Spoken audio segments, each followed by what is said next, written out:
heavy, we'll all float on. Alright, already, we'll all float on. Alright, already, we'll all float on. Okay, don't worry, we'll all float on. Even if things get heavy, we'll all float on. Alright, already, we'll all float on. Alright, don't you worry, we'll all float on. We'll all float on.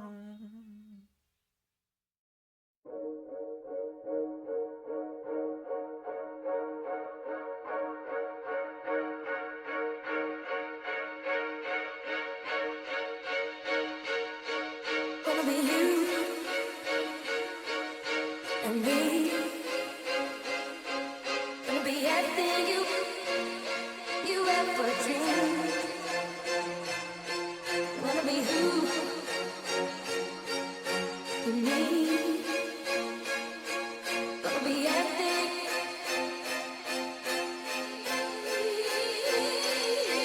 Gonna be you and me. Gonna be everything you ever dreamed. Gonna be who you need. Gonna be everything.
It's gonna be you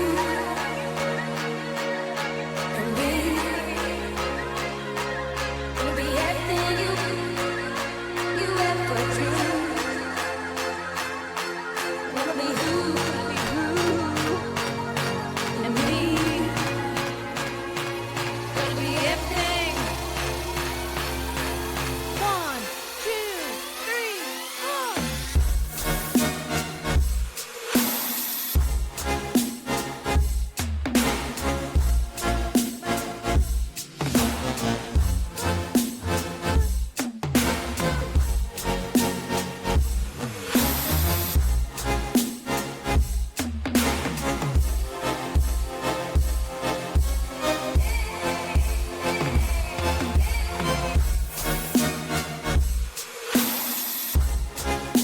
I thought it was gonna be you and me forever.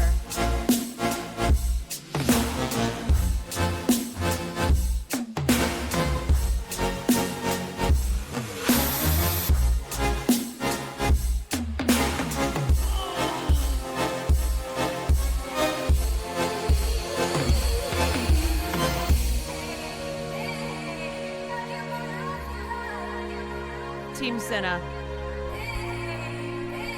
Team Senna, love you forever.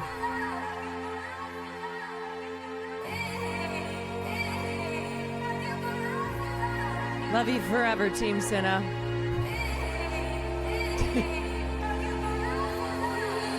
Ruth Senna forever.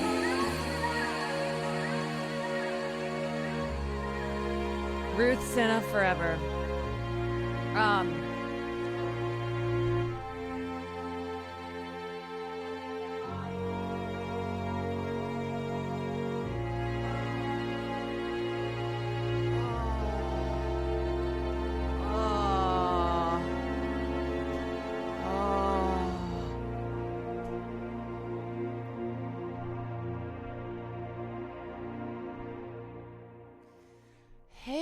everybody.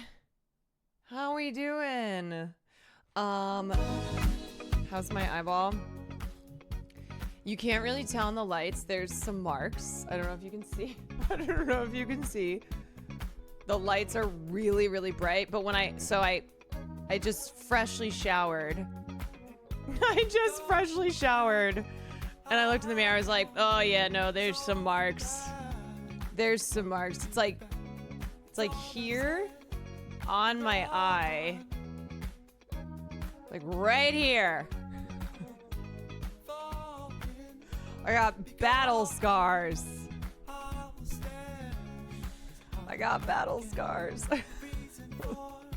All for 7th place. All for 7th place.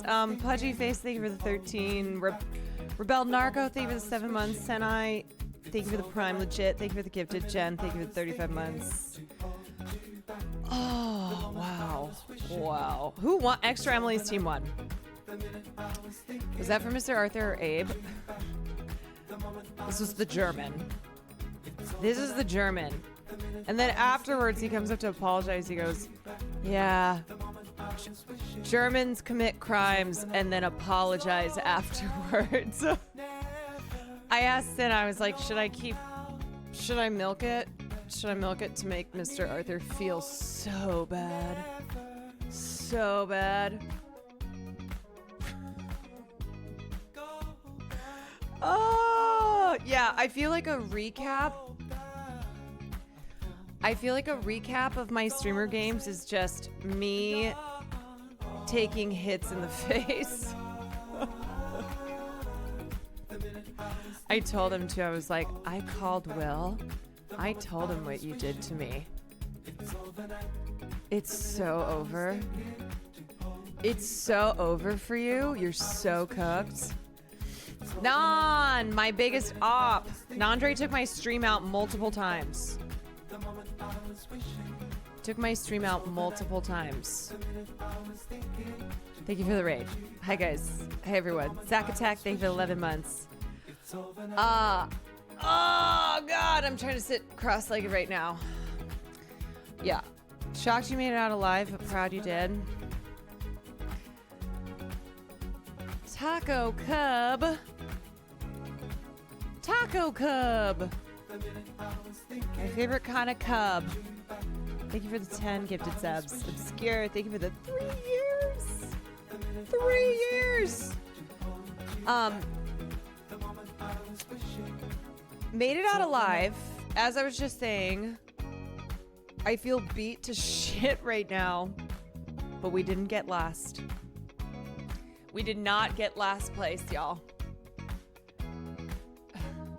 Here's one last hashtag free ad for Red Bull. Emilio, thank you for the 9. If only something could have been used by the competition that offered more safety than Well, the thing is, like, Abe and I said this afterwards. We didn't know about the headshot change because they changed it. I don't remember them offering me this, which like I wouldn't have taken because I wouldn't have why would I wear headgear? But Abe said the same thing. Like they asked him if he wanted headgear. He was like, why? Like you don't want to look like a dork for no reason. Yeah, they kept changing They kept changing rules mid-game. Oh, chat has gone from screen? Okay, let me move my camera down. Hold on a sec. There we go. There we go. Westman, thank you for the 24 months. How about tacos? Thank you for the bits. If only they had a driving event, it would have dominated. So true. So true. Asian Skills, thank you for the 21 months. Yes, if they had a driving event, would not have been a competition. Can we watch the most important clip from streamer games? Oh yeah. The other thing too, I can't I mean, I should stop saying I can't believe, but people being upset. People being upset about Temmie. People being upset about Temmie. When I was like, oh, we need to get Temmie into the Olympics. Justice for Temmie. We need to get Temmie into the Olympics. No! Unreal. You did a great job on Streamer Games. Thank you. Thank you. The crowd loves the bee performance. I know, we were all kind of like, oh my god, is Temmie gonna walk across the bar? But then she helped Temmie. She helped Temmie. Yeah, how are people sad? You know what I've come to the conclusion on? I've come to the conclusion that people will be upset. There's always more people who are normal and like having fun and get that it's literally just for fun. It's fun to be competitive. Okay. We like to shit talk, get competitive. It is always a loud minority, but I think it's one of those, I always try to keep it in perspective, you know, and not, I know it sucks when you're the person, like I know Cutie tweeted out this morning and was like talking about how she gets anxious to do collabs because people in chat don't understand her humor and her jokes.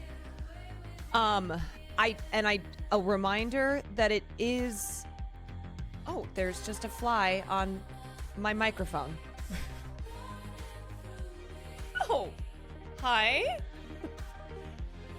Would you like to speak? Would you like... Okay.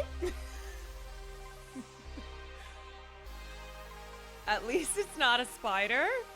That's true. At least it's not a spider. It's really just chilling there. All right. Give it a name. Team Cinna. Fly's name is Team Cinna. Would you like to meet BBW? I'm sure she would enjoy your company. You asked earlier to post when you're at the desktop. I edited you into the official photo. Oh, hell yeah. Let's see. Let's see. Where am I? Oh, where am I? Everywhere. This is like a nightmare?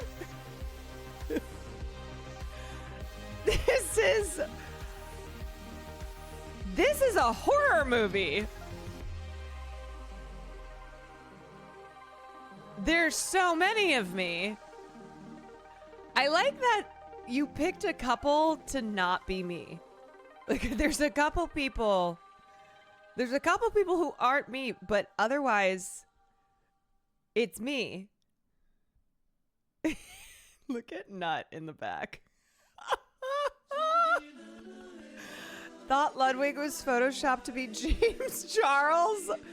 Yeah, now you know if Ludwig and I had a child. Sorry, Cutie. That child would look like James Charles. So, obviously, for obvious reasons, we will not be having a child together. But I would like to add to the mix that our child would look like James Charles. Okay? Just... that should be enough of a reason. Holy shit.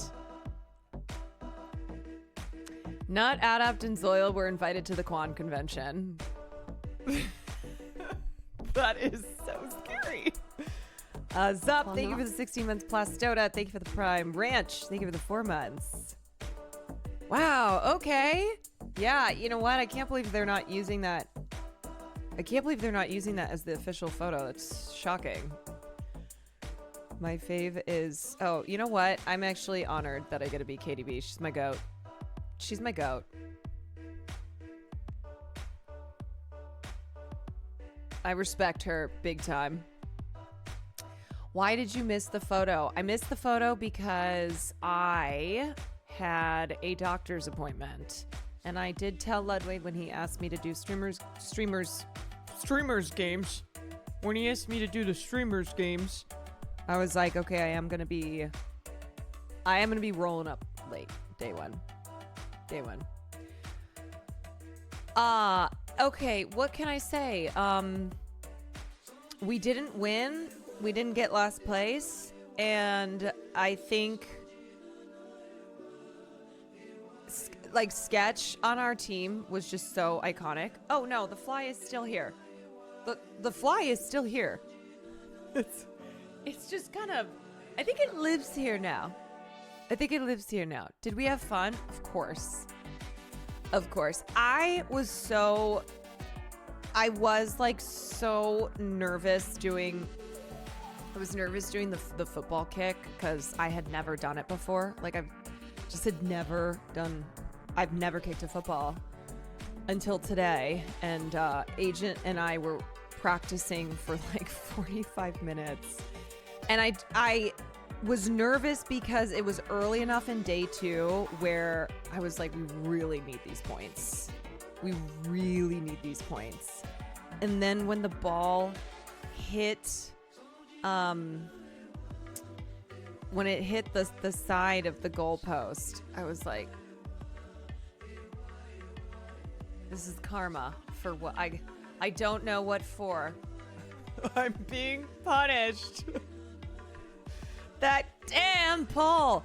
Sambucha's OP. He's incredible. He's just like, I met him last year at Streamer Games, and I didn't know he didn't live here because I was like, when the football throwing contest, which he won last year, I was like, hey, do you play softball by chance? Would you want to play softball?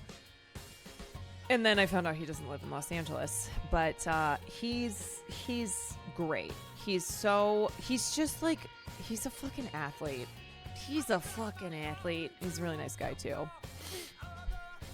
Tonight's movie, The Fly. Yeah, this is movie night right now, by the way. Movie night right now. It's also crazy that he won Simon Says 2 years in a row. 2 years in a row. I thought to myself, like, there can't be any, like, what's the skill level here? He won twice in a row, which is wild.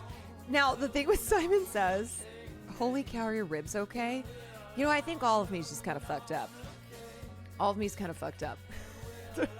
I really do. And Will was like, don't get hurt. Because I will go really hard. I will go really, really hard. And I just started my gym arc, and I'm like, you know, strength training. I'm trying to get back in shape. And he's like, I know. Ray got second. It was the two of them head to head last. This guy is not. Oh my God. I'm sorry. I'm getting distracted. I'm sorry, but this flight. It just keeps. You and Super got the most hurt, I think. So I said to Will, I was like, I'm not going to get hurt. And I really wasn't trying to. I really was not trying to. But hurt we got. I'm okay, though. Oh, my God.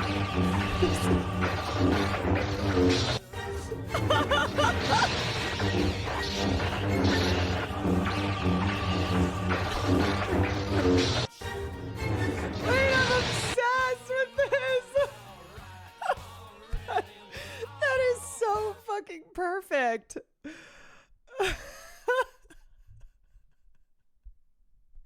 Oh, I love that so much. It was funny too because people were like giving Abe shit afterwards, and Abe, while we were fighting, he kept being like, I'm sorry. It's like, I was like, stop apologizing. Oh, but he, like, there were a couple times he almost knocked me off and then would be like, I'm sorry, I'm so sorry. So anyway, we hate Abe. No, we don't. We love Abe. Abe was not the one who smashed me in the face, to be clear. Okay, let the record show.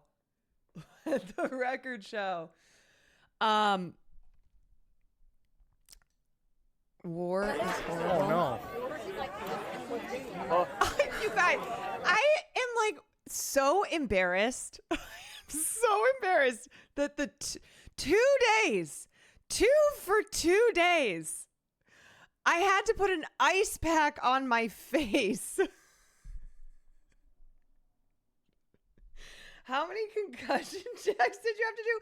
And like the people who were working, production, they would come over and they'd be like, "Can you please go to medical?" I'm like, "No." They're like, "Please, can you just go to medical?" I was like, "Do I have to?" And they're like, "Just for the yes, you do." I'm like, "God damn it. God, no, please." Like after I smashed into Michael during musical chairs, they came over and did a concussion check. I was like, "I'm good. I promise. I'm good. I'm good." I don't want this to be dramatic. Even if I have CTE, I'm probably going to pretend that I don't because that is too embarrassing. It is like not something. I don't want to be the person who got CTE at fucking streamer games. I don't want to be CTE Quan. I mean, that shit hurt, but it was more of like, let me just ice it. Okay, let me just like ice it and I'm good. I'm fine. I feel the same way. If I got shot, I'd try to walk it off. You're like, no, I'm good. I'm totally fine. Like CTE from musical chairs? No. Like I genuinely refuse. I refuse CTE from musical chairs. Can you imagine? Where people know me, like, people know me as the girl who got CTE from musical fucking chairs. From QTE Quan to CTE Quan. Shit. Ludwig events seem to lead to a lot of oh my god, dodgeball. What?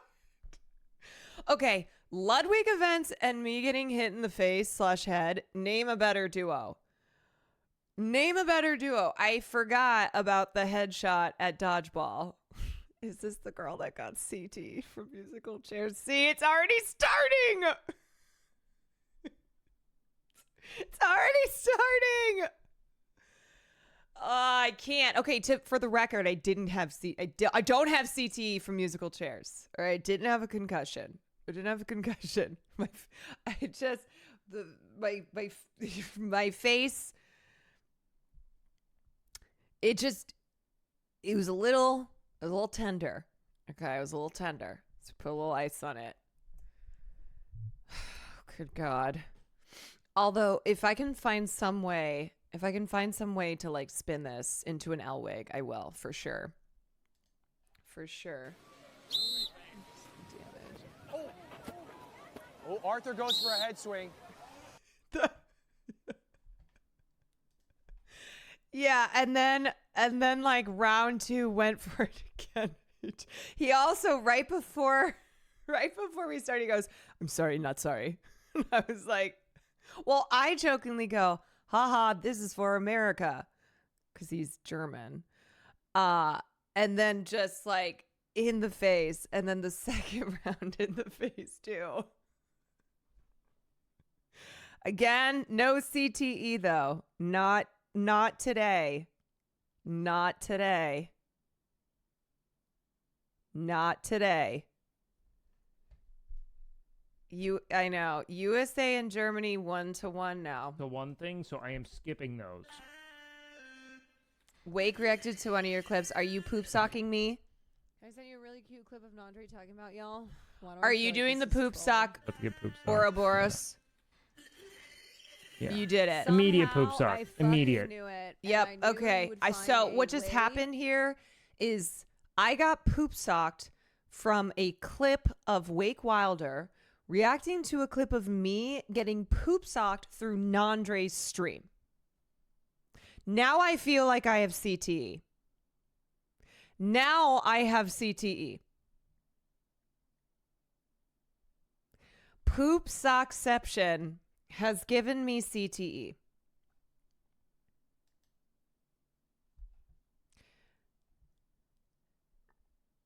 Welcome to the club. Yes. Yes, the CTE club. Did Datu never answer you back? I have not messaged him yet. I also was talking up Paranormal Detour with Sketch.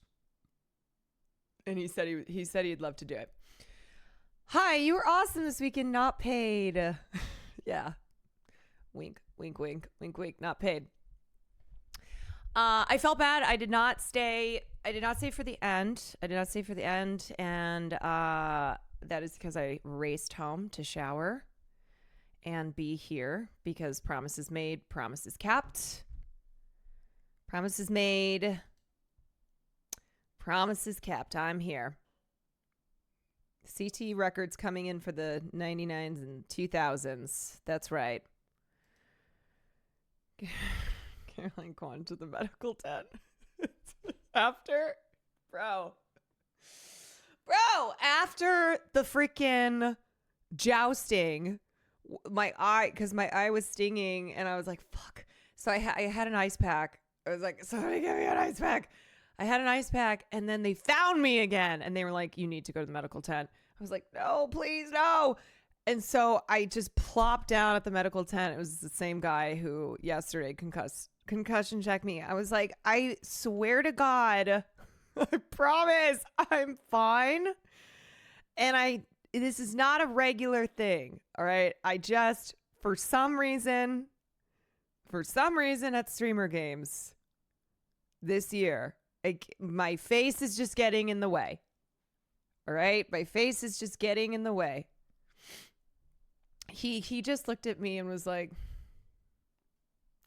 and then so each team had like a ref. They were wearing the ref shirts and they were in charge of bless them, but they were in charge of like getting us from place to place and being like, okay, you have to be over here, blah blah blah blah blah blah.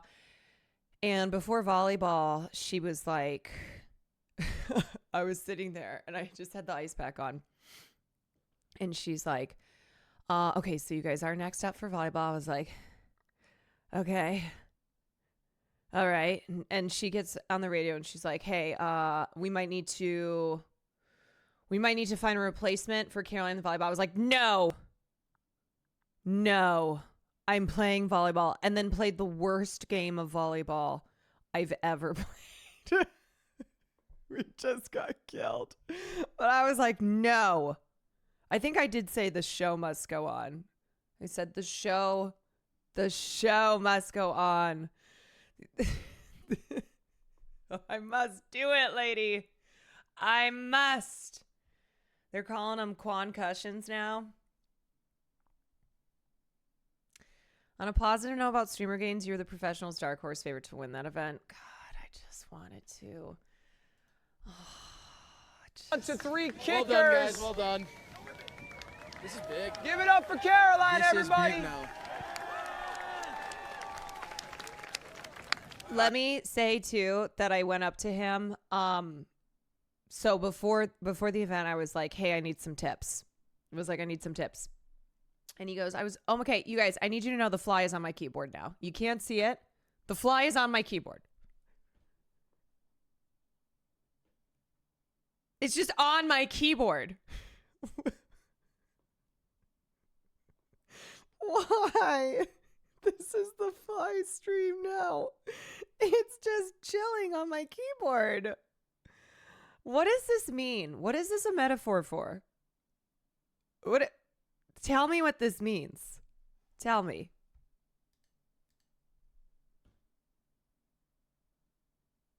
Is there even a fly? Is there even a fly? I don't know.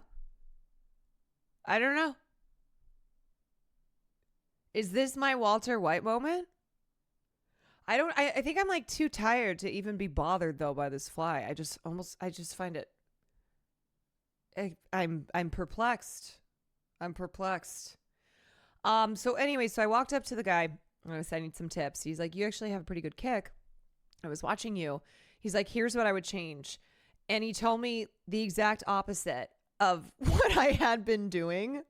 I was like, Okay.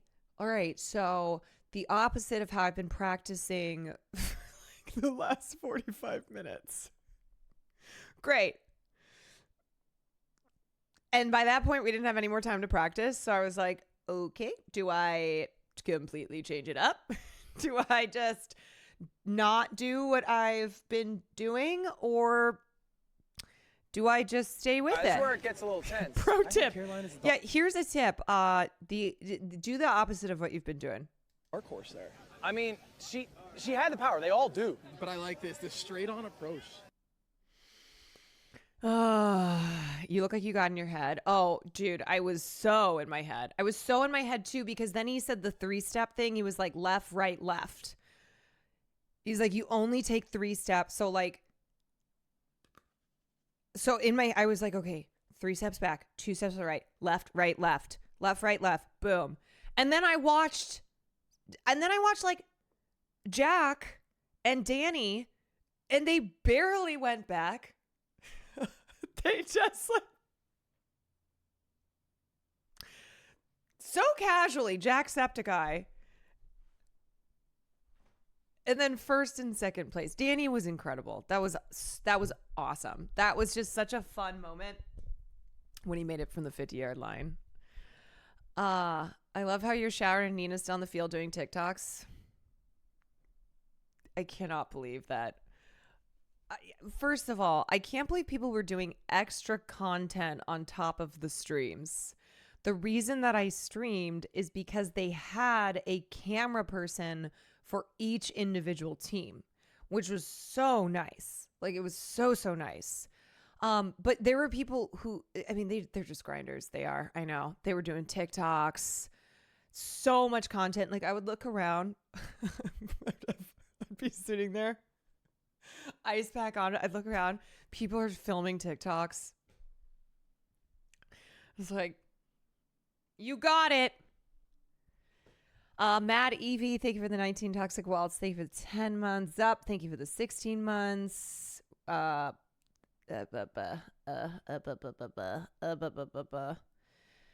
Jack's kicking technique was like he was just taking free kicks with a soccer ball. I know, he didn't practice. He just appeared.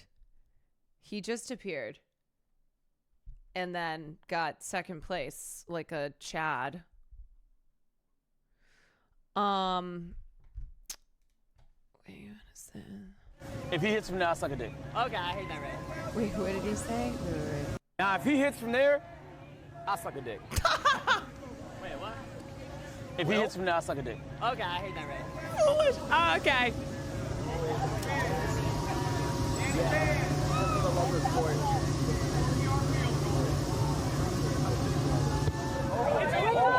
Perfect kick.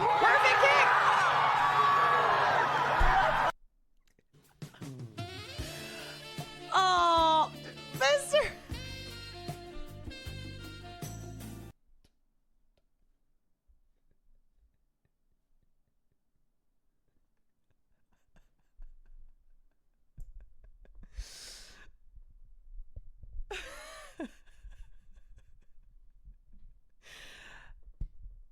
I'm sorry, who is that? I have CTE now.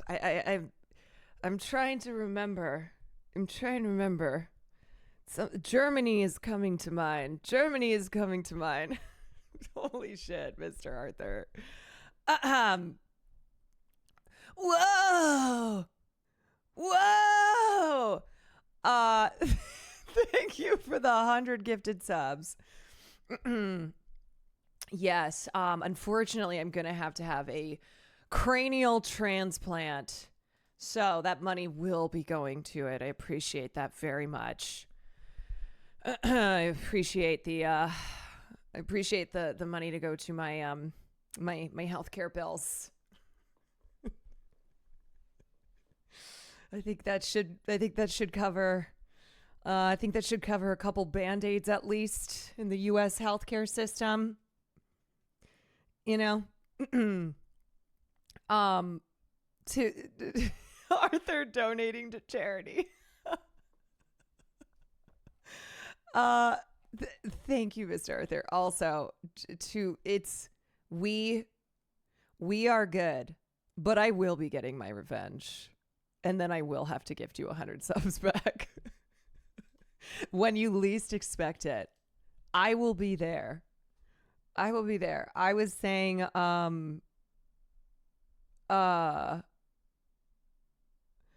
was saying that the worst part, you're a fighter, though I had to play dirty. And you know what? We were in 7th place and we ended up in 7th place. You guys won! Wait, fuck you! Hold on a second. No. Actually, we're not good. We're not good. Because that might have been the turning moment. That might have been the turning point. See, I can't even speak. You better run. You better get your ass back to Germany. All right? You know, actually, last time I was in Germany, the cops, the police, pulled me aside when I was on my layover. And now I know.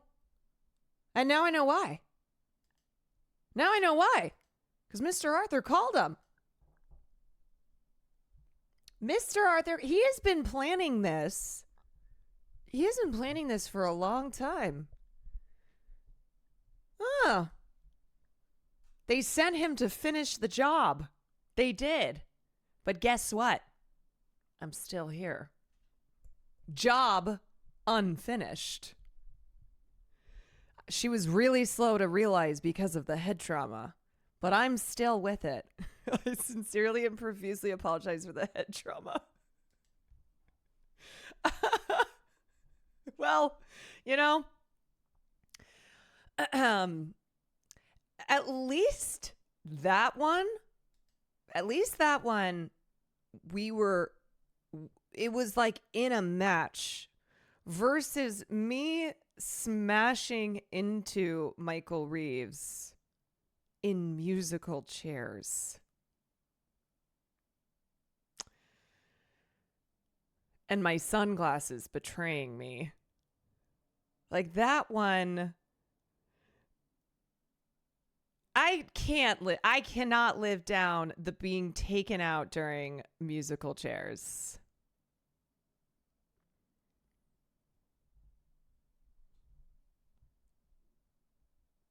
Yeah, that's one where it's like, yeah, I got nothing for that. Hey, Caroline, I was in the stands and you did a great job this weekend because I posted a funny picture in the memes channel of your Discord. Oh, I will be checking that out. Why is Nandre calling me to like poop sock me? Yes. Hi, this is Los Angeles County Medical. Just wanted to call and check in on your ass. We heard that there's been some aggressive contusions after this. I'm not really sure. On the medical report here, it says something about musical chairs. I'm not really sure what that is, but we just want to make sure that you're okay. We're just following up really quick. Oh, yeah. Thank you so much, Los. I'm sorry. What's your name? Dr. Dr. Dre. Yeah. Oh, okay. Not to be confused with like Dr. DRE to you, motherfucker. Okay. And he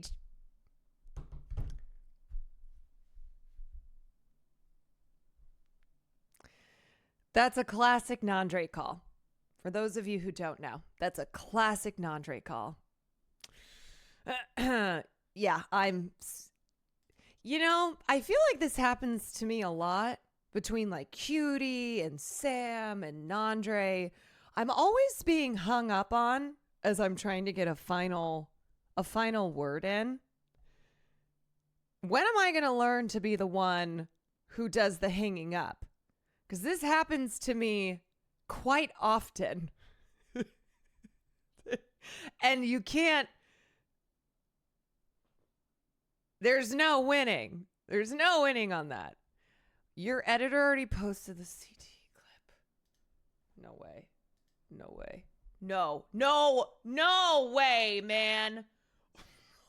No!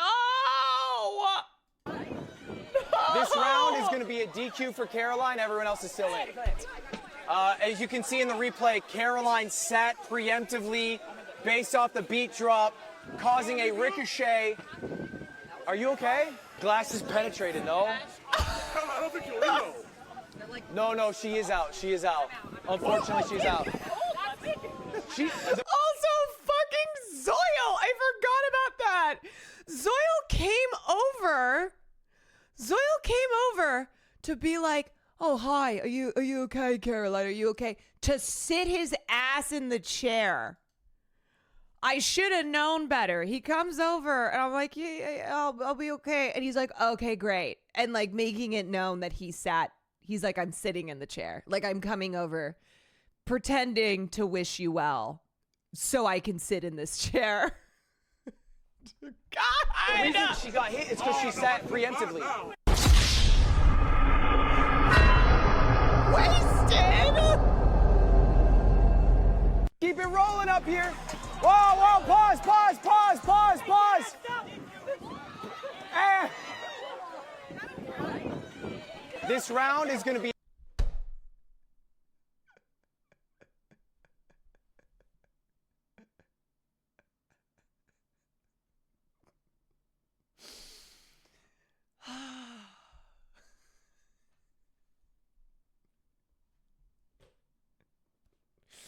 I guess you could say you crash out. I literally crashed out. I did in fucking musical chairs, dog. In fucking musical chairs. But that is what happened. Because you're playing, right? And you're like, he's going to stop the music. He's going to stop the music. He's going to stop the music. And he would do these like tiny little beat drops, right? Like just like a quick. And you're walking. And you're okay. I have to keep the pace. I have to keep the pace fast enough. And then he dropped it for a second. I like reacted so fast. I started to sit and I went, "Oh my God, he didn't stop the music." And then Michael saw me move. So he started to move. And that was when the smash happened. That was when it happened. I know I was too fast. People kept trying to take me out. I was a clear threat. That's what I'm going with. Yes, we need to go with that. Okay. They were trying to take me out, even though Michael was like, he literally like gave me the chair. He like immediately checked me, gave me the chair, but don't confuse that at all. Okay. Don't take that for him being kind. Okay. They were coming for me from the beginning. From the get-go.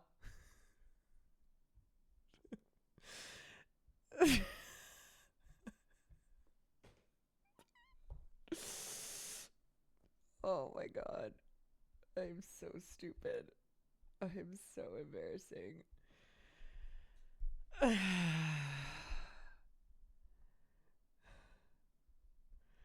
Oh my God.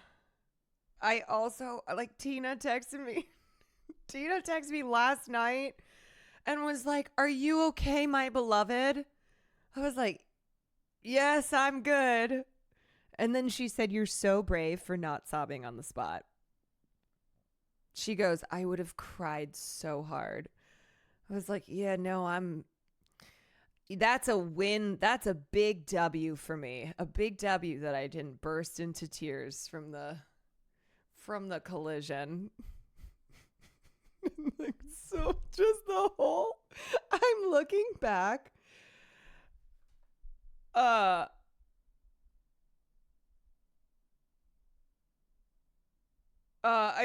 looking back on the weekend and like at so many points people are like, "Oh my God, are you okay? Oh my God, are you okay?" I'm like, I'm not representing well for 30-something-year-old streamers because we already have to deal enough with like getting called old and blah blah blah.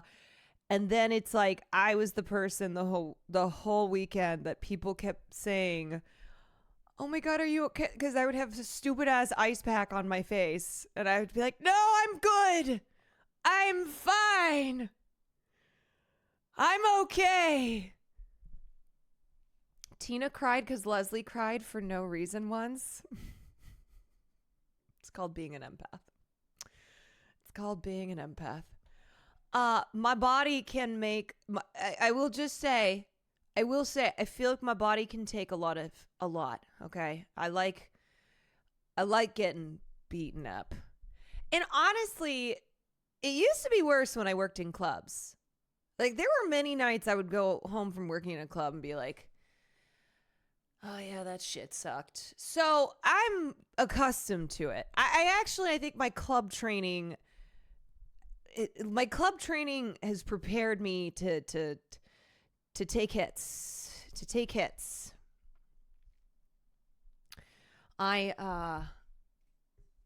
It's all led up to this. It's all led up to this. Yeah. The lasting long joke to Jason was great. You know, I gotta do what I can do. I like to always remind them too. I'm like, one day you will be in your 30s because time comes for us all. Death comes for all of us. So enjoy your being 20 or whatever the fuck you are. Because one day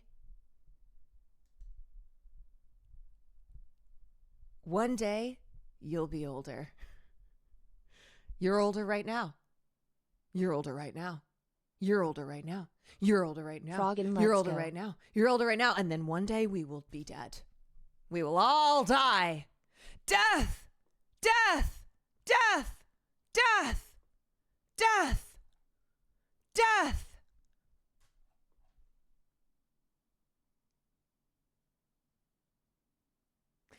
How you feeling up to the streamer games? I just did this and my wrist cracked a bunch of times. It went me doing this. And it went that's how I'm doing, I think. I think that's a good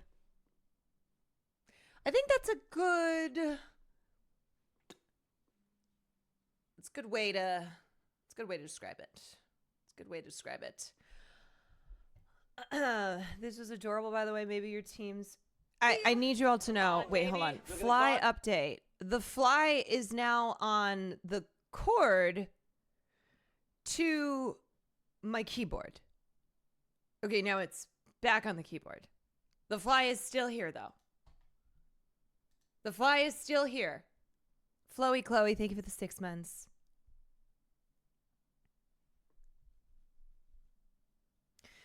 How are you not completely tuckered out? I'm pretty tired. I'm pretty tired. I'm gonna keep it a buck. But, you know, the show always goes on. Come on, baby. Look at the cotton ball. Never forget, we did win one event, and that was the egg drop event. That was the egg drop event. Me just Heimlicking and giving Emmy the Heimlich.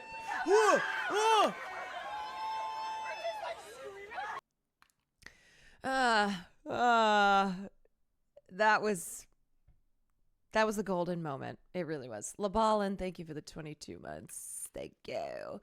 We needed that. Is Sketch Cooler just too much in person? No, he's so funny. He just fucking killed me. So many times that our assigned ref would come up to us and be like, where is Sketch? Like this, God bless her. She was stressed. I think she probably had the most stressful assignment. Like everyone was assigned a different team. I think she was the most stressed because he was constantly doing side quests. Like hotboxing in his car at one point. And she'd come over and be like, where is Sketch? We need him to be here in 5 minutes. 5 minutes. And we'd be like, your guess is as good as ours. No, he was great. I loved our team. It was like perfect vibes. He is the toddler that runs out of the store into the parking lot full sprint. He really is. He is the reason that kids need, you know how like sometimes kids will be on leashes, especially when you see like a group of elementary school kids and they're on a field trip and they're all attached via, like they're literally attached to each other because they'll just wander off. They will just, pew. He is he's a leash kid. Like, you have to have him on a leash or he's gone. Like, you'll see that on sometimes when I go skiing. I'll see like a parent and they'll have the child on a leash helping them ski. Yeah, this was the massage train. Emmy kept being like, I don't have strong hands. I'm sorry. My hands are not strong. It was like, my back will make your hands strong. It is so knotted up. I mean, the man didn't seem to realize the ramifications of throwing one of his sneakers into the audience yesterday until sometime this morning when he realized he didn't have a pair of shoes except flip-flops. Yeah. I need you to know, I don't think anyone has hit their nutsack as hard as he did during his gymnastics routine. Like, that was... I think if he was not on camera, I think if he was not still, because that was like 30 seconds into the routine, I think he would have been screaming in pain. Screaming in pain. I swear I heard a crunch. It was so brutal. It was one of those, we all watched it live, like I saw it as it was happening, and you just went, oh my God, that's, you know what? You had big balls going down in DC, and you had sketch balls going down at Streamer Games. A bad week for balls. Bad week for balls. I know. I do wish that the judges had given him a higher score for sacrificing his nutsack. One of the hardest moves in gymnastics. Literally. And I did it for real. I mean, my God. Real quick. He is similar to the Jordan flu game, but in this he case, is instead not of having the okay. flu, he accidentally hit himself in his balls. Yes. If he has any desire to have children in his future, I think that might have hurt his chances. But then kept playing through. Yeah, I bravely, heroically. Yep. That was a callback. Well, let's get some feedback, Elena. What'd you think of that performance? I couldn't even tell you were hurt, so good job on that, you know? He's like, oh, okay, that's good. Can I have a point for that? Because I'm fucking dying. I am dying. Yeah, you know, Team Cinna, we took a beating. We left everything out there for 7th place. So don't let them tell you that we didn't try. Okay, we fought hard. We fought hard. Sketch needs to be here in 5 to 10 minutes. Sketch in that exact moment walking out of dispensary. I mean, that's just like pure comedy.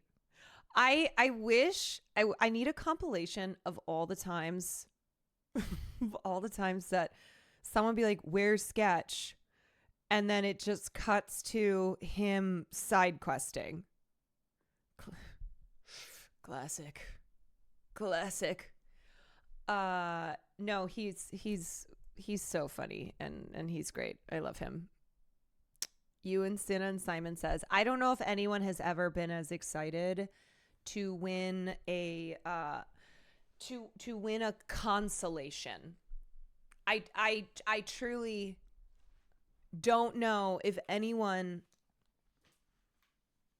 has ever been that happy. Need a compilation of Team Cinna getting hurt. Did anyone else get hurt? I mean, I know E-Rob pulled his hamstring in the first one. Or it was tug of war. No, it was the derby. E-Rob pulled his hamstring. Yeah, me and Cinna at the end, it was a real Thelma and Louise ending. LaBallin, thank you for the 22 months. Yeah, a bunch of sunburns. That's true. Bunch of sunburns. Arky got elbowed in the face during volleyball. Okay, yeah. I'm like, just anyone else? Can it not be just... All right. All right, you'd be wise to focus. All right, here we go. That's Simons is me up. and Simons sketch. is down. Simons is giving me a big old jump. Woo! One more. Woo! Hands up. All right.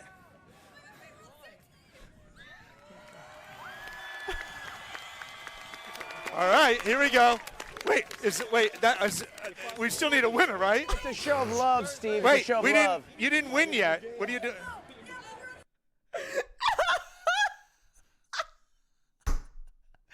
He was like, I don't get it. I don't understand. Why are they so excited? This is also the losers bracket. This is the consolation.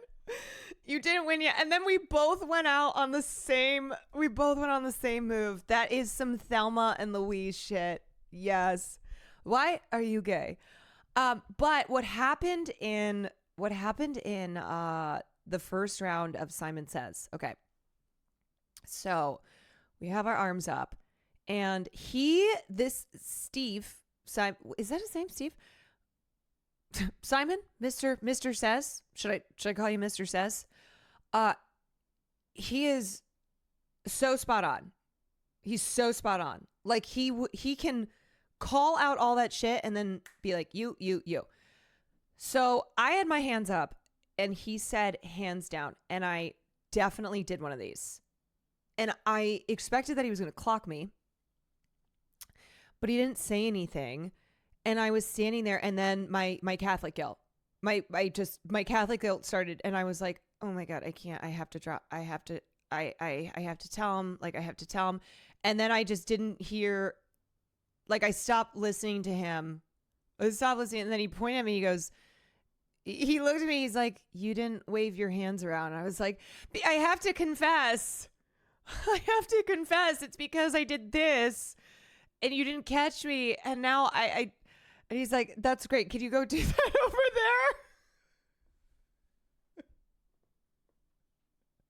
there? I was like, yeah, I can. I just was like, I knew I was like, I have to get out, or I have to turn myself in. Here it is. Yeah, I swear. His hands up, hands down. See, okay, right here. Hands down. See, I don't know how he didn't. And then you can Simons see hands me. down. I'm like, hands up. Simons hands up. Wave it around, like, wave it around. Simon says, wave it. Simon says, I can't.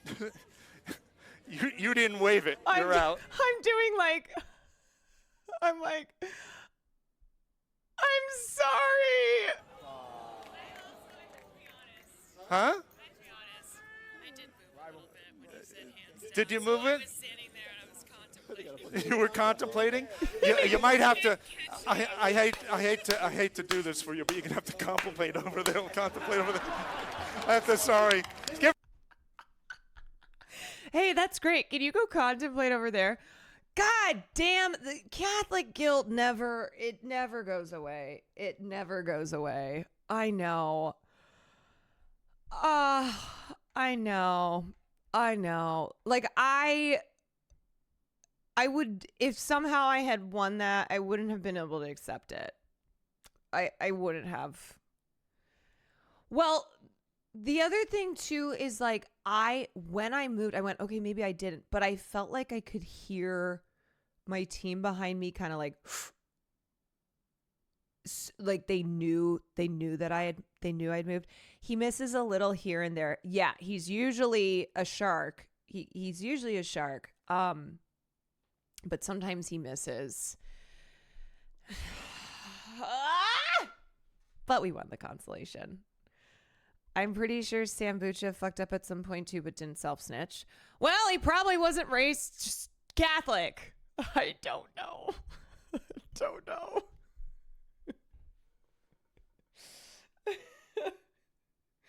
Maybe you were thinking about the apostles, Simon.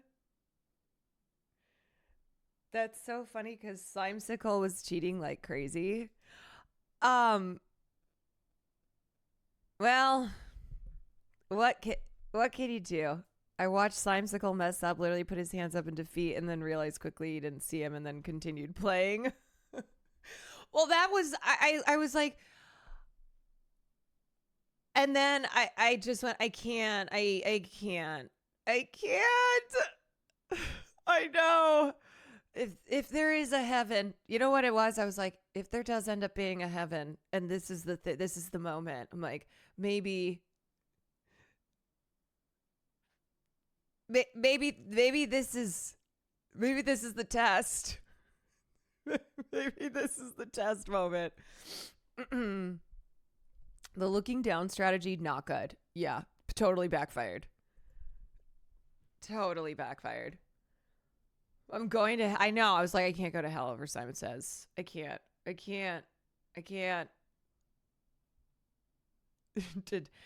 Did Simon say to cheat? Did Simon say to cheat? Better to be honest and avoid the controversy that sometimes befalls streamers. Yeah, people will also get, they'll clock that shit too. So maybe it wasn't just totally my Catholic guilt. Maybe it was also me being like, you know what? I don't really feel like having shitters on Twitter. Being like, she cheated, even though we still 7th place, remember? 7th place.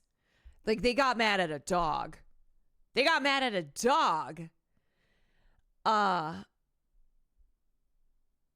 One thing that I'm like really proud about with our community. I feel proud. I rest assured that this is not a community that's gonna like do annoying shit. That's gonna be like, oh, this streamer at blah blah blah, like did you see what they did to Caroline? Or, you know, Team Cinna would have won if it weren't for a fucking dog. Which hate raid do you have in mind? Just say the word, we'll take care of it. Yeah, with that said, I would like to request a hate raid for every single person who ended up top 4. Okay, so the top four teams. And then, yes, extra for Mr. Arthur. Mr. Arthur. Michael Reeves. Okay, that was clearly on purpose. All right. He knew he could get me to smash my face into him. So, hate rating Tina Kitten. Oh, God, I can't even. It has to happen, though. All right. It has to happen. That's the game. Clearly an attempt on your life. Yeah. Yeah. They're trying to kill me because, we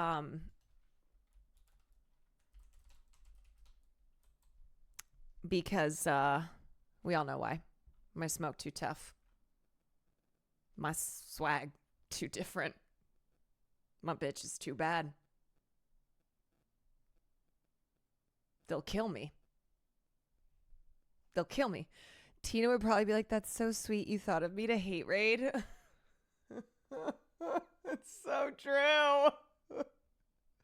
It's so true.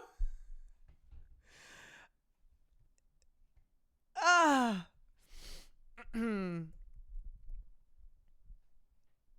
Michael shouldn't have been sent to medical after running to that brick wall in musical chairs. Yeah, why didn't they ask Michael if he needed medical? My face is tough. Okay, it can cause some serious damage. I served the Quantrage, that's right. Arthur said you were the toughest. You know what? I will take that. I will take that. I appreciate having a reputation of like fighting hard. Not going down without a fight.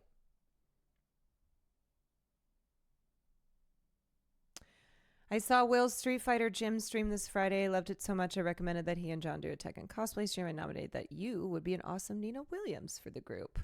Well, once my body recovers. Whenever that is. You and Abe, oh my God, dude. my cardio was so cooked after that. After the round 1 of 3 with Abe, I was like, I think I have asthma now. Because the one thing I'll say that kind of sucked, is that if you wanted to go sit down and be in the shade, you had to go to the back where the Red Bull tent was, and it was very cozy and nice back there. But then it's like you weren't able to be up front with the action and like cheering on your team. So you kind of would just, if you wanted to do that, you just were cooking in the sun. It was like 2 days. I even got a little burnt. And I'm really good about my sunscreen. But I even got a little burnt. You can't tell as much in the lighting. But yeah. That is why everyone was burnt. Yes. Yeah. Streamer games where you get skin cancer. Looks like a tan. Yeah.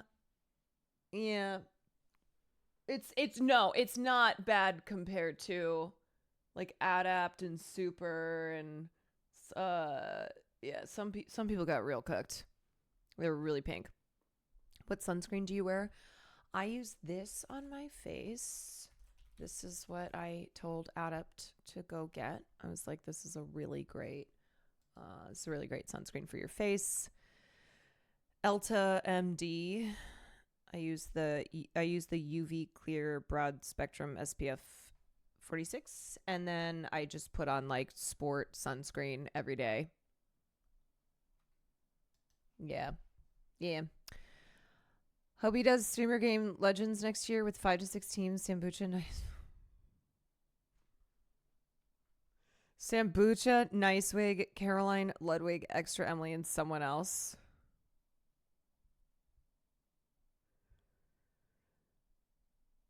Okay. Let me say, I appreciate the events that it's like anyone's game. Okay. Musical chairs, anyone's game except for mine. Table pull, archery, like that kind of stuff. But there are some real goddamn tough, strong people. So some of the events, you'll look at who you're lined up against and you're like, oh, fuck. I had to do the sled pull for the Pretty Derby, and it was me, and then it was like Nicewig, Agent, Sambucha. It was like really strong guys. I was like, okay, all right. And it's not, I'm like it's not women can't compete. Women can't compete against men. Some of the events, though, really are big time strength events. And it's why I'm like, okay, if I'm doing streamer games again, I have to hardcore commit to the gym this year. I gotta get my gains. I gotta be benching 500. I don't know. That sounds like a lot. It's time to train. I gotta hit the roids. I do. Sled. From KDB. Oh my. And Emmy did so well. She gave we're off. She gave sprinting down right now towards the power sleds. And then I was like, oh my god, it's so long. It's just so long. Right there, I should not have switched my arms. I should not have switched my arms. Bro. I think first to clear though is actually Team Emily with a lot of power and speed from Sambucha.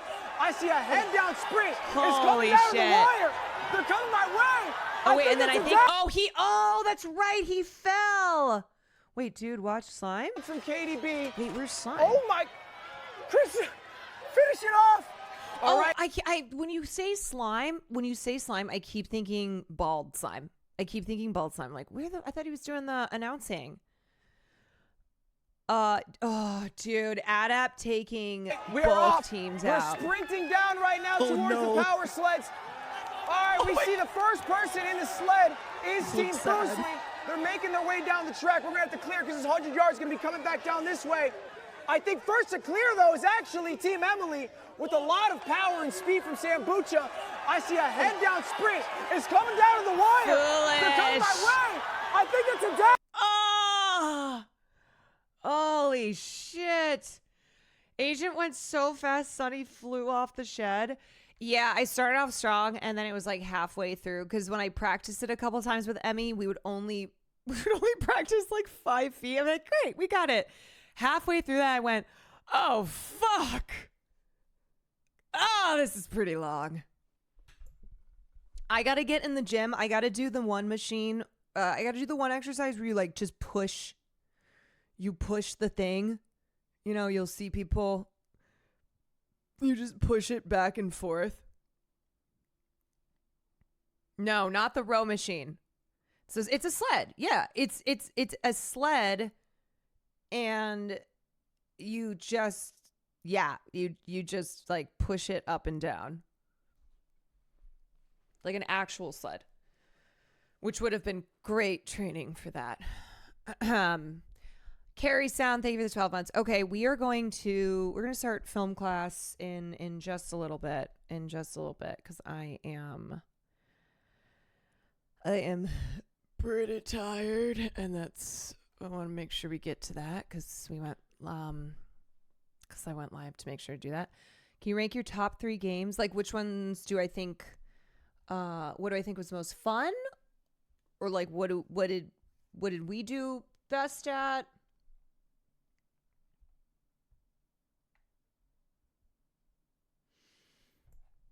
Out of the streamers there, who would you want to collab with that you haven't already?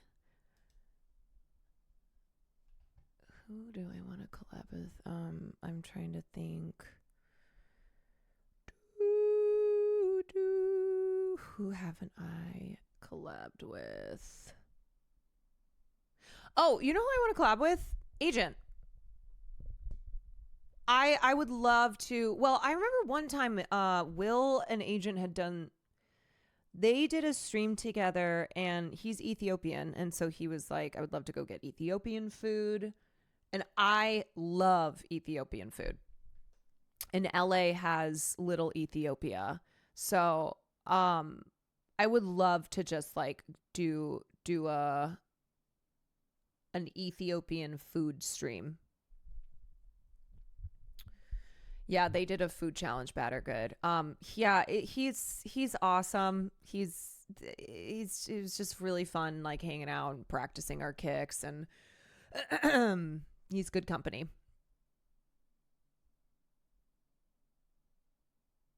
It was sweet you asking Super about his games aside from Overwatch. That dude is noticeable, stays inside a lot. That's my Super. I know. I'm gonna hit Super up and see if he ever wants to game. Wave. How fun would that be?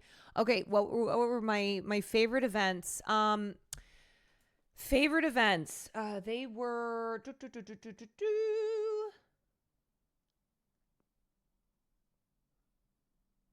the egg drop, because we won that one. Egg drop was super fun. Honestly, I'm gonna put the football kick in there, even though it was really stressful, but it's because it was something that I haven't done before, and and I improved in doing it from like when I got out there today and did my first kick. It was horrible. And I always like learning new things. I always like to learn new things. So like now I have kicked field goals. Not that far, but it was good to do something that I haven't done before. Abe, in your match is replaying on Lud stream. I'm realizing your concussion. I don't have a concussion. Could have happened in so many different ways. I'm fine. My brain has never been operating faster.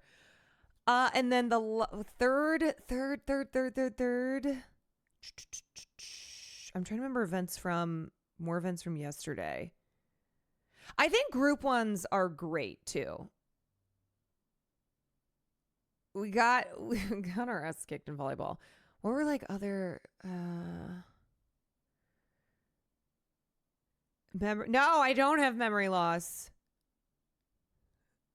I can't remember, but it's only because I'm tired.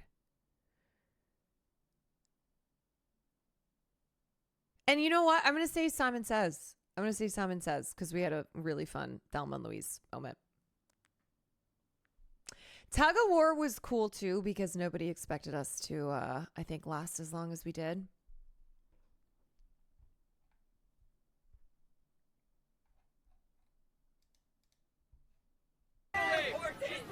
You see Caroline goes out the same way that Abe did round one. Oh, I forgot You see Caroline goes out the same way that Abe did round one.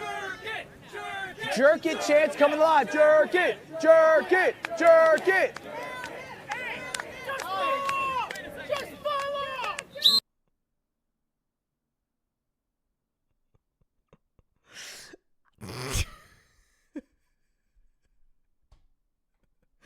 Maybe I have a body concussion. It was okay. People kept asking about my ribs, and I was like, why would my. I think because I just kept thinking about like, oh yeah, I guess I got hit in the face a couple, took a couple I forgot about that. Maybe I do. Okay. Yeah, putting my body on the line. Yeah. See, that's the thing where I'm like, I can't stop myself. Even though it will result in pain. I'm like incapable of not doing shit like that. I am a dangerous woman to myself. I am. It's brutal when you get an injury that makes you forget your other injuries. Yes, that is true. That is true. Followed to say Team Cinna brought the vibes. Oh, the best. We all said that we would not pick a different team. We're like, no, this was our team. This is our team. And we were vibes. That was so metal of you, though. Thank you. That's what I was going for, set that to some Black Sabbath, and that's cinema, baby. All right. Info Thumb Wars. Thank you for the 6 months. Let me go grab my water.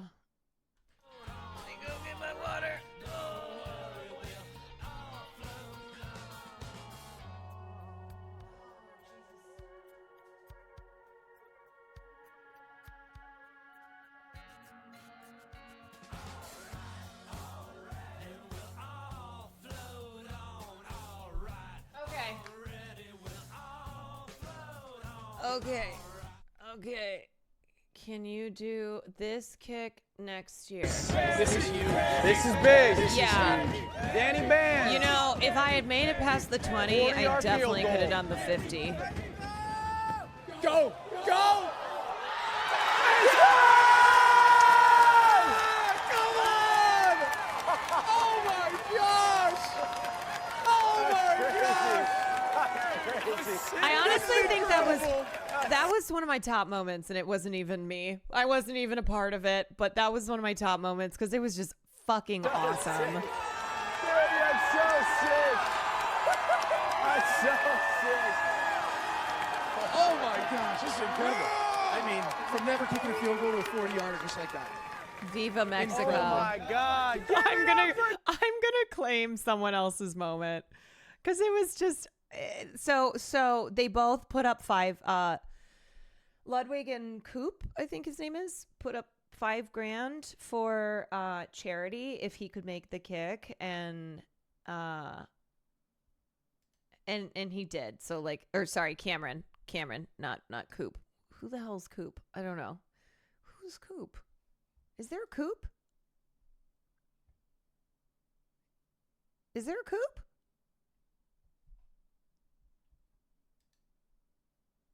I don't know.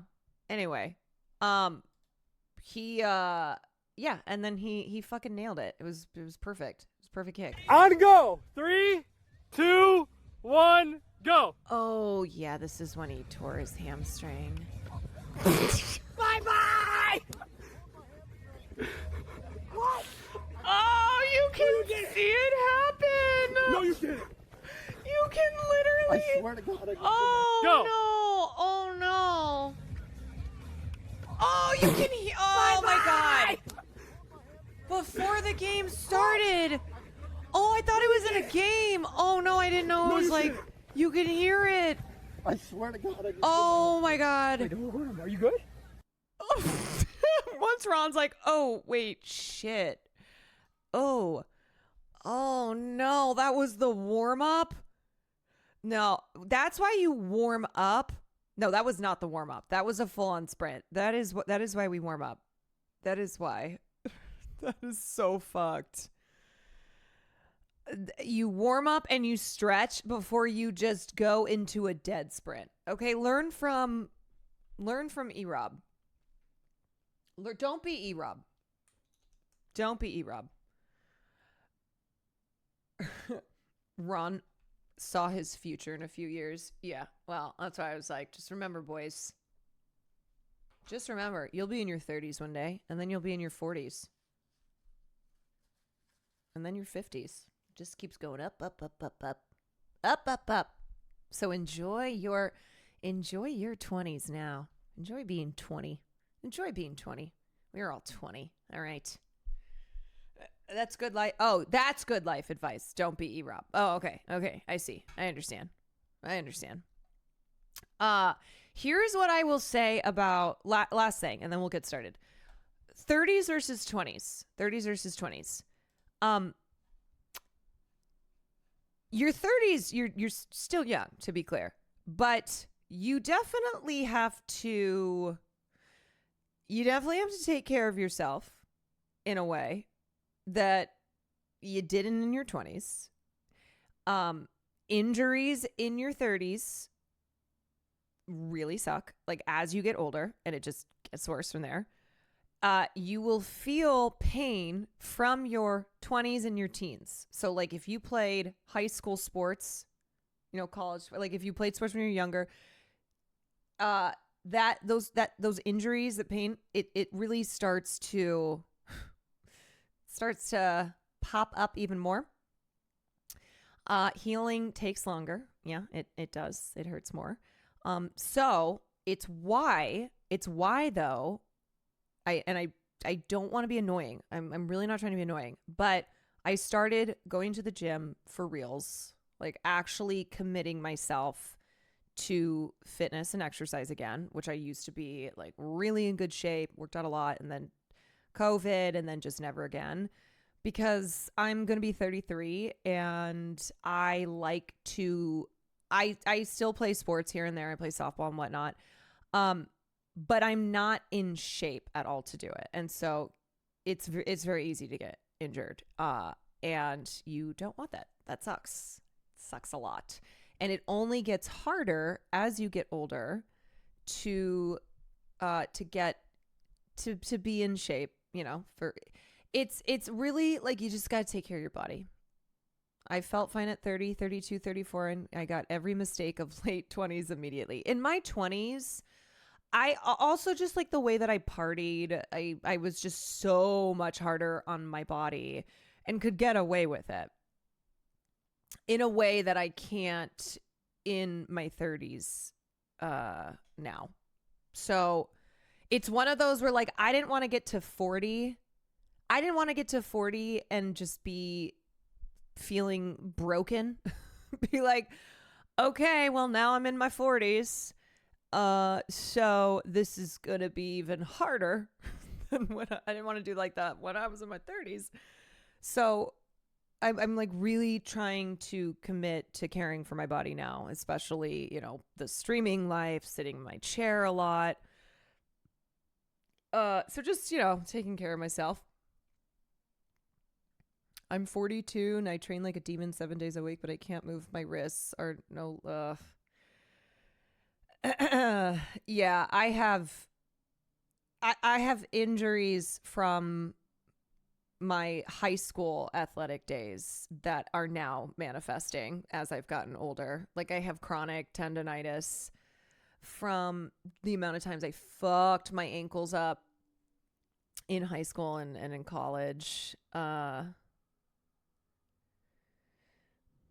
I turned 24 this year. I already feel that way. Being disabled sucks. Yes, and of course, like if you are disabled, that is you can basically you can still do things. You of course, there might be things you can't do. But I think it's like I think it's like a general thing that sometimes I can't poop without help. I'm going to be 33. Yeah, I can't help you with that one. I can't help you with that one, buddy. That's on you. That is. This is no. Don't listen to him, okay? If you're in your 20s and you're like, wait, what the hell? You're gonna have trouble pooping? No, that's a non-Dre thing. That is a non-Dre thing. That is an Andre thing. Or you do all the right things to take care of yourself and your body still falls apart. Yeah, for sure. But I think you just want to, I think even for me, just moving my body at all, even if it's some stretches, even if it's going for a walk, it helps my mental as well. It does. Being disabled and young is a pain in the ass. Ugh. And yeah, I mean, to clarify too, if you are disabled, I don't want you, I would never send the message of like, you can't live a full life still. Of course not. Of course not. But for people also who are not disabled, it's one of those things too where like everyone should try and move their bodies to the extent that they can. And for me, I think I reminded myself too, where I'm like, there's no reason for me to not be working out a lot more than I am. And I have chronic injuries. Like I have chronic sacroiliac joint dysfunction, which is very similar to sciatica. Shout out if you have that. It fucking sucks. It fucking sucks. But even with having that, there's still a lot that I can do. And just moving at all, it really makes me feel better. It does. I feel so much better. It like clears my head just to move my body. As someone who's had awful and sometimes debilitating gamer neck since 26, Def get up every day and go on a walk or exercise, sit up straight when gaming. Yes. Absolutely. Move your body. Move your body. Still recovering from a fractured knee, I can confirm it's crazy how the 2 months of no weight bearing really weakened me. Yeah. It's annoying that it can take a while to get into shape, and then it's so easy for your muscles to atrophy and to like not be in shape. It's so annoying. It's like, wish it were the other way around. I think I have a joint disorder too. I just never knew daily joint pain wasn't normal. Well, yeah. I mean, a lot of people have joint pain, but no, it's not something that you're like, oh, this is just part of my body. Sciatica is pretty common. Women, there are some things with women where they're just more prone to SI joint dysfunction. Like pregnancy can fuck up your joints, like your whole pelvic area. If you have something like rheumatoid arthritis, my roommate did, and she also had really bad SI joint dysfunction. But yeah, so I have that, which means like there are things I can't do because it aggravates it too much. But then there are things that I can do to lessen the pain, like strengthening in your glutes and your hips is really important if you have any type of joint dysfunction in that area, if you have sciatica. My sister's pregnant. Sciatica is the worst party. Yeah, it's really common. It's common with people who are pregnant. So, anywho, do I take CBD at all? Yeah, I've taken CBD in the past. I've tried a lot of things. Like I've done physical therapy, I've done CBD. The one thing I can't do is smoke weed for my pain because it makes it worse. I never understood people who like marijuana was a form of medication for their physical pain, because for me, it makes it worse. It's like, it almost is like I laser focus in on the spots where I feel pain, and I like can't feel anything other than that. Weed is a weird drug. It's a weird drug because it's not one size fits all. For some people, weed is great for, anxiety. For some people, it's the worst. Chronic pain, physical pain, weed can be a lifesaver. Can also make it feel worse. So it's it's always one of those where, like, if someone recommends you, like, have you ever tried medical marijuana? I mean, marijuana. It's not a one size fits all. No drug is. No medication is. So it might be something that helps you, but it also might not be.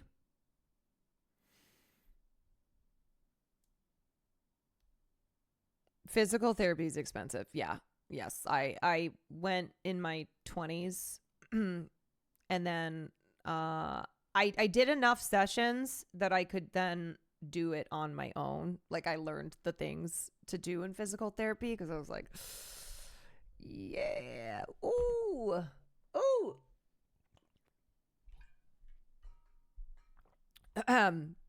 Okay. Any last thoughts? Caitlin. Oh, where are you? Caitlin, thank you for the 9 months. Caroline Kwan from Women and from Sports. Yes, that's right. Caroline Kwan from Women and Sports. Are you going to shit camp? I don't know. I told Cutie, when she was stressing out, trying to put stuff together, I'm like, I'm okay if I don't do shit camp. Like, it's one of those where I went, it might be better for people who are big time grinders, they got that dog in them. Vil Moriger, thank you for the 5 gifted subs. Okay, so yeah, in conclusion, streamer games, it was fun. My body definitely hurts. I will be recovering over the next week. The fly is still on my keyboard. And at the end of the day, I always like to give reminders, but I know the people who need to hear it won't hear it. But please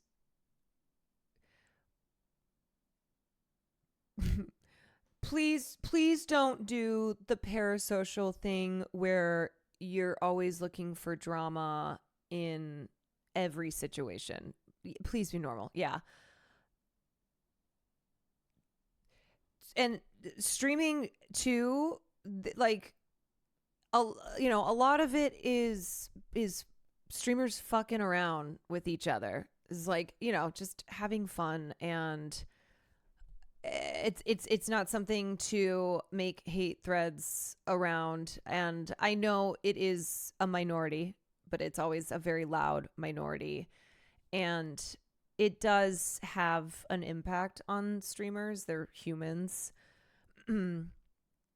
I will say, I feel good because I kind of reached a point, given the type of content I do on my stream, I'm used to getting like a lot of awful comments. So I don't get I really kind of stay away from reading stuff anyway, so that probably helps. But it does affect streamers, and it makes things less fun.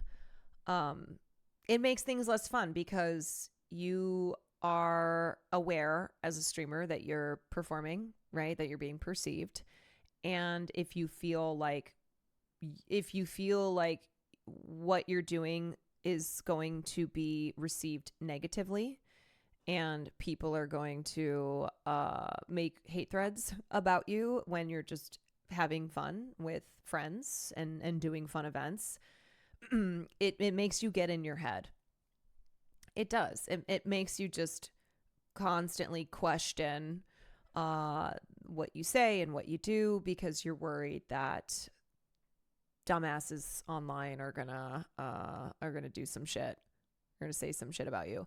So yes, I have a lot of faith in this community. I don't feel like I have to worry about y'all, but just as a reminder, if we have anyone in here who's not a regular member of the community, as a reminder, don't go give shit to anybody who you like perceived this weekend to whatever. If you're like, oh, well, you know, that person really had it out for Caroline, please, please.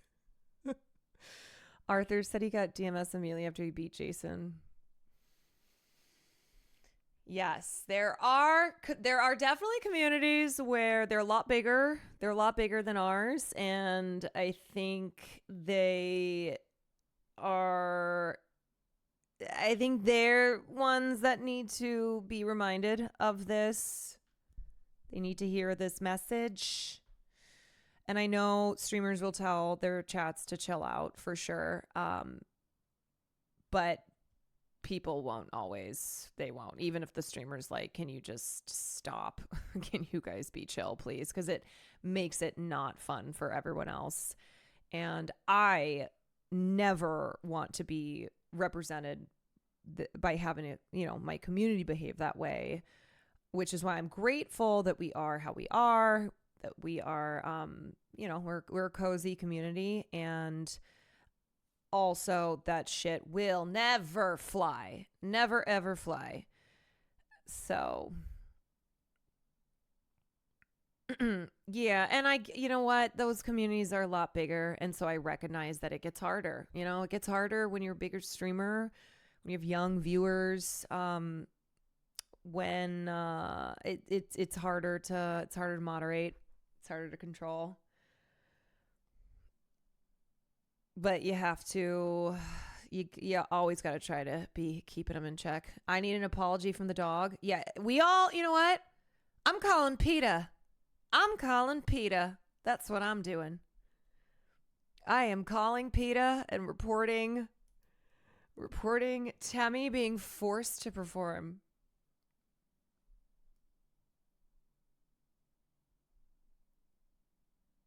We need a handwritten letter from Temmie. PETA's too busy trying to cancel Mario Kart for the cow. Well, in between canceling Mario Kart for the cow, maybe they can find time to arrest Lily. Weird that Lud's chat would be that way. Well, his was the main feed, so it wasn't just it wasn't the Lud buds. Like, there were 60,000 people who were watching his stream. So a lot of times on these events, it's, you know, people who only watch these events. It's not that they're regular community members. So yeah, I mean, it's just one of those goes kind of it just happens every time that there's always going to be random shitters. So it's trying not to pay them too much attention, while also being like, hey, just remember, like, streaming content, especially stuff like this, you know, it's supposed to be fun. You should be having fun. And if you're not enjoying watching it, then don't watch it, you know? Because the streamers are having fun, and they stop having fun when they feel like people on the internet are making shit up when they feel like they're being haters.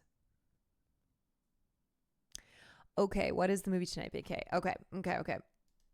So tonight's film that we're watching for film class is one of my faves.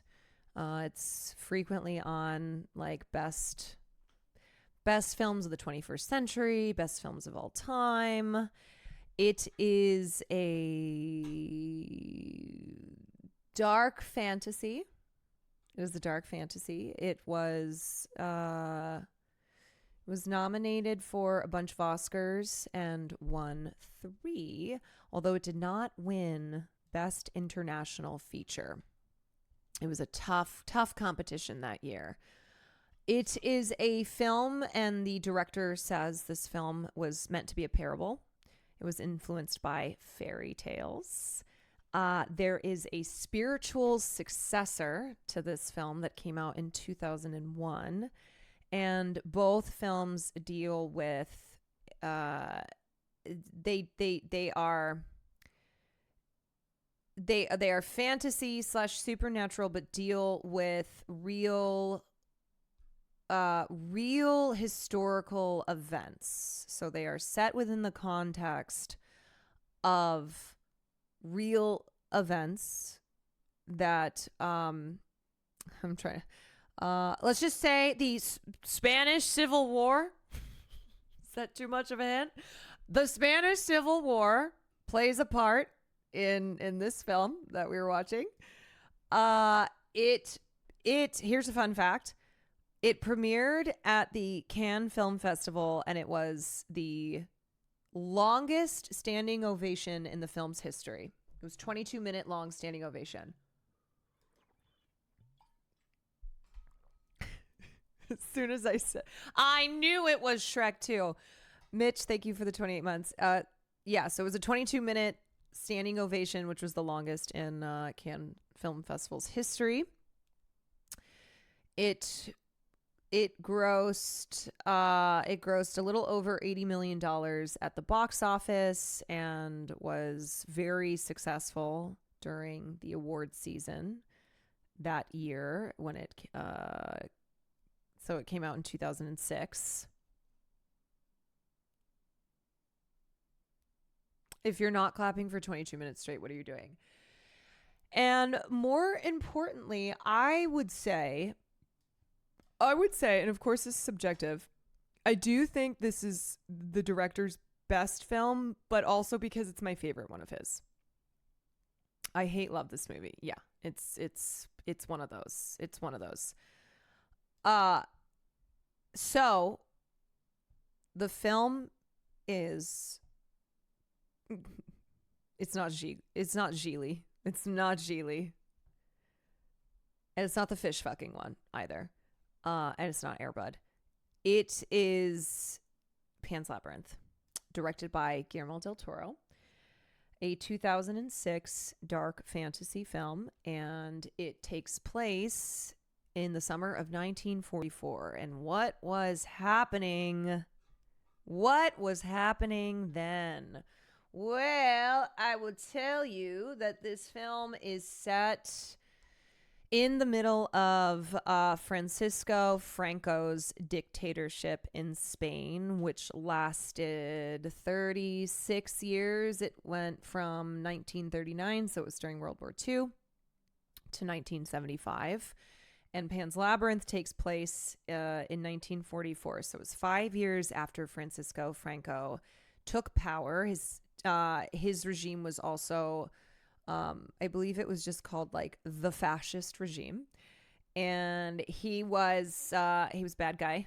It was bad time in Spain. It was a real fascist time in Spain. And so what happened prior to Franco taking over is Spain had a civil war. So the spiritual successor, which I actually didn't know this until recently because I didn't watch this film until recently, but the film The Devil's Backbone, which came out in 2001, is a spiritual successor to Pan's Labyrinth because it takes Devil's Backbone takes place during the Spanish Civil War. And there are two leads in the film that actually sorry, am I saying spiritual successor? I have a CTE, member. I have a concussion. Spiritual predecessor. Pan's Labyrinth is the spiritual successor. Okay. So Devil's Backbone is Civil War, and then Pan's Labyrinth, chat did an ableism. Pan's Labyrinth, the two main characters in Devil's Backbone appear in Pan's Labyrinth. So they are connected, and they both so Guillermo del Toro is, of course, a director, if you're familiar with his work, and who's very he's very concerned with politics, and his films are political, but often through the lens of fantasy and fairy tales and monsters. He is obsessed with monsters. He loves has had this obsession for a long time because growing up, so he grew up in Mexico, and he had a really rough childhood from what I can remember reading about his childhood. And early on in his life, he started to kind of really think about the concepts of good and evil, and he was really into gothic horror and dark fairy tales, like the fairy tales of what am I thinking of? Grimm's. Yeah. So like that kind of really dark fairy tale vibe. And it's what really fascinated him. And so as a filmmaker, a lot of his work there's these connections between his films because of his love of Gothicism, of dark fantasy, kind of similar-esque to David Lynch. Guillermo del Toro is a director who really loves finding, kind of the mix of like the beauty with the grotesque. So a lot of his films are equally, they're equally beautiful, but also can be horrifying. And he often uses monsters as an allegory for politics and for like evil, real evil that's happening in the world that he channels through fantasy. So I don't love all of Guillermo del Toro's films. I don't really know if there's many directors that I can say like every film was a dub. Stanley Kubrick, I think, is one of the few, but I love him so much. I'll watch, like, if I see Guillermo del Toro's name pop up, I'm watching it. And I think Pan's Labyrinth, I would say, is his magnum opus. He broke through as a director with Kronos, a film that came out in the 90s, if you've seen that one.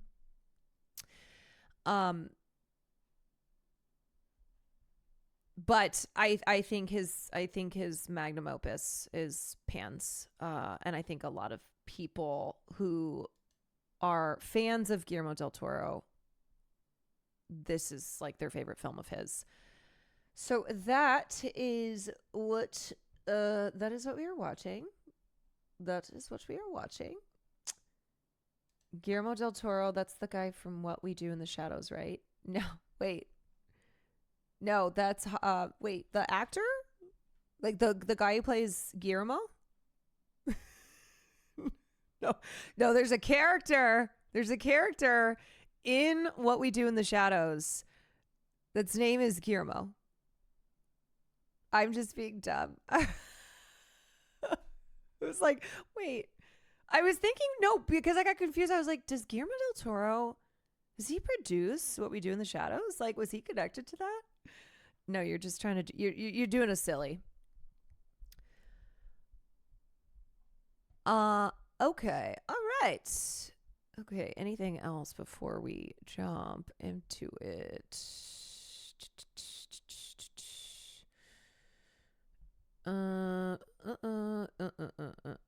His parents were kidnapped in Mexico City. This is before he was really successful. So yes, James Cameron paid off the ransom money, which is a crazy story.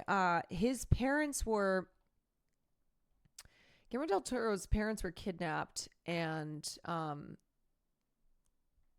it's like such a random thing that James Cameron was the one who paid the ransom. He got that Titanic money. Okay, let me pull up our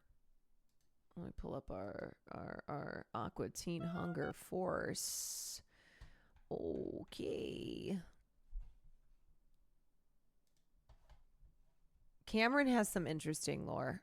Yeah, I think when you've been around that long and you've had a career like his, I feel like, how do you not have lore? How do you not have a ton of lore? Sanborn, thank you for the 5 months. Okay. It's a groovy time for a movie time. So grab your gap and grab a seat. But don't forget to get something to eat. Delicious meat and nutritious meat. You can't beat my meat for a special treat.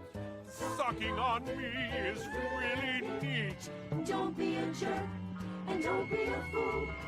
Be a good neighbor and follow these rules.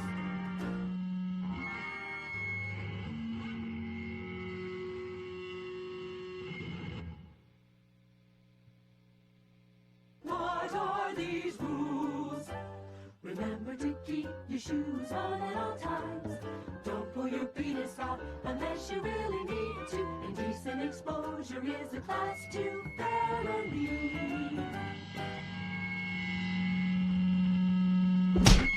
Don't talk once. Don't talk once. You gave me a lesson. Don't let it work out. We still have a fucking money. Nuts get caught in all the seeds that fucked on you while sitting there. I am everywhere at once. I will cut you off if you make out. Yeah, I will cut the lips and tongue from your head.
Okay. All right. Who's ready to party?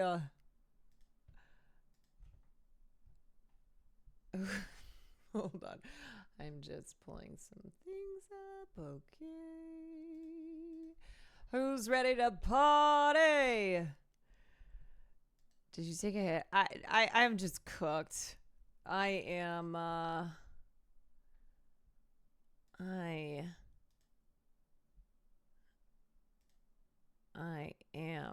cooked. Okay.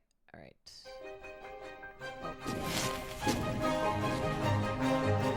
How was Weapons? Oh my god, I didn't even review Weapons. I think I'll do that next stream. Old iced coffee is here. And then El Labyrinto del Fauno. Wow. I hate this movie. I hate this movie.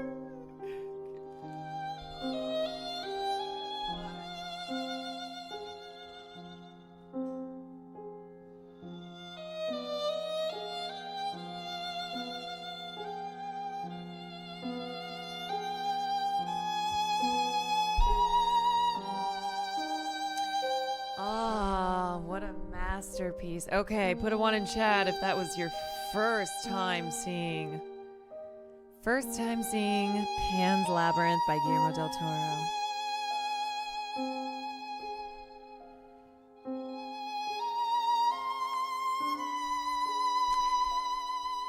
So fuck fascist, basically. Okay, so the way that I like to do film class is I like to talk about I like to give you some info, some context for the film before we watch throughout the film, a little bit of commentary, and then afterwards have a discussion. Did you know Vidal's actor was known for comedy? Wild. I mean, he plays a brilliant villain. He's so fucking evil. Yeah, I mean, he's a great actor. So now we talk about the film. Okay, I mean, ugh, God.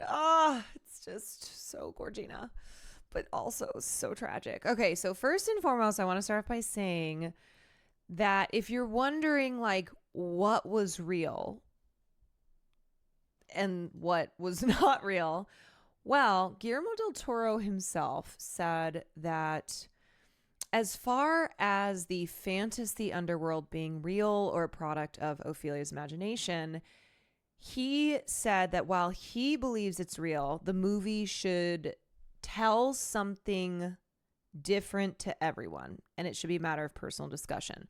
But then he also is like, there are several clues in the movie indicating the underworld is real.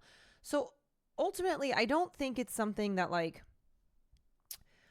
I don't think there's like one right answer. And I think something that in American culture we're not as familiar with as, say, like in Spanish culture is the idea of magic realism. So Guillermo del Toro is a magical realist, and this is a genre. This is a literary and artistic genre that incorporates both realism and surrealism. And in cultures like cultures like Spain versus here in America, a big part of like their storytelling is this incorporation of the surreal and real. And it's not really like a focus on taking things literally, you know? And so when you watch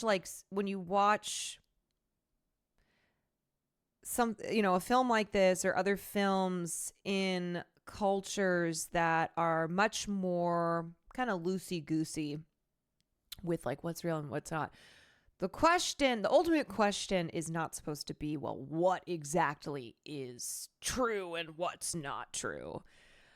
But there are certain things in the film to indicate that the magic was real.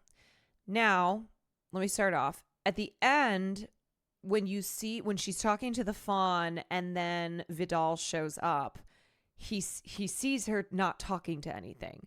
Now, it could mean because he's a son of a bitch and he's like so evil that he can't see any of the magic. It could be because the fawn isn't real and like other magical elements are, because he sees the chalk, the mandrake. You know, you could interpret the mandrake as like actually having healed her mother, and then as soon as the mandrake is killed with fire, then you know, the mom dies in childbirth.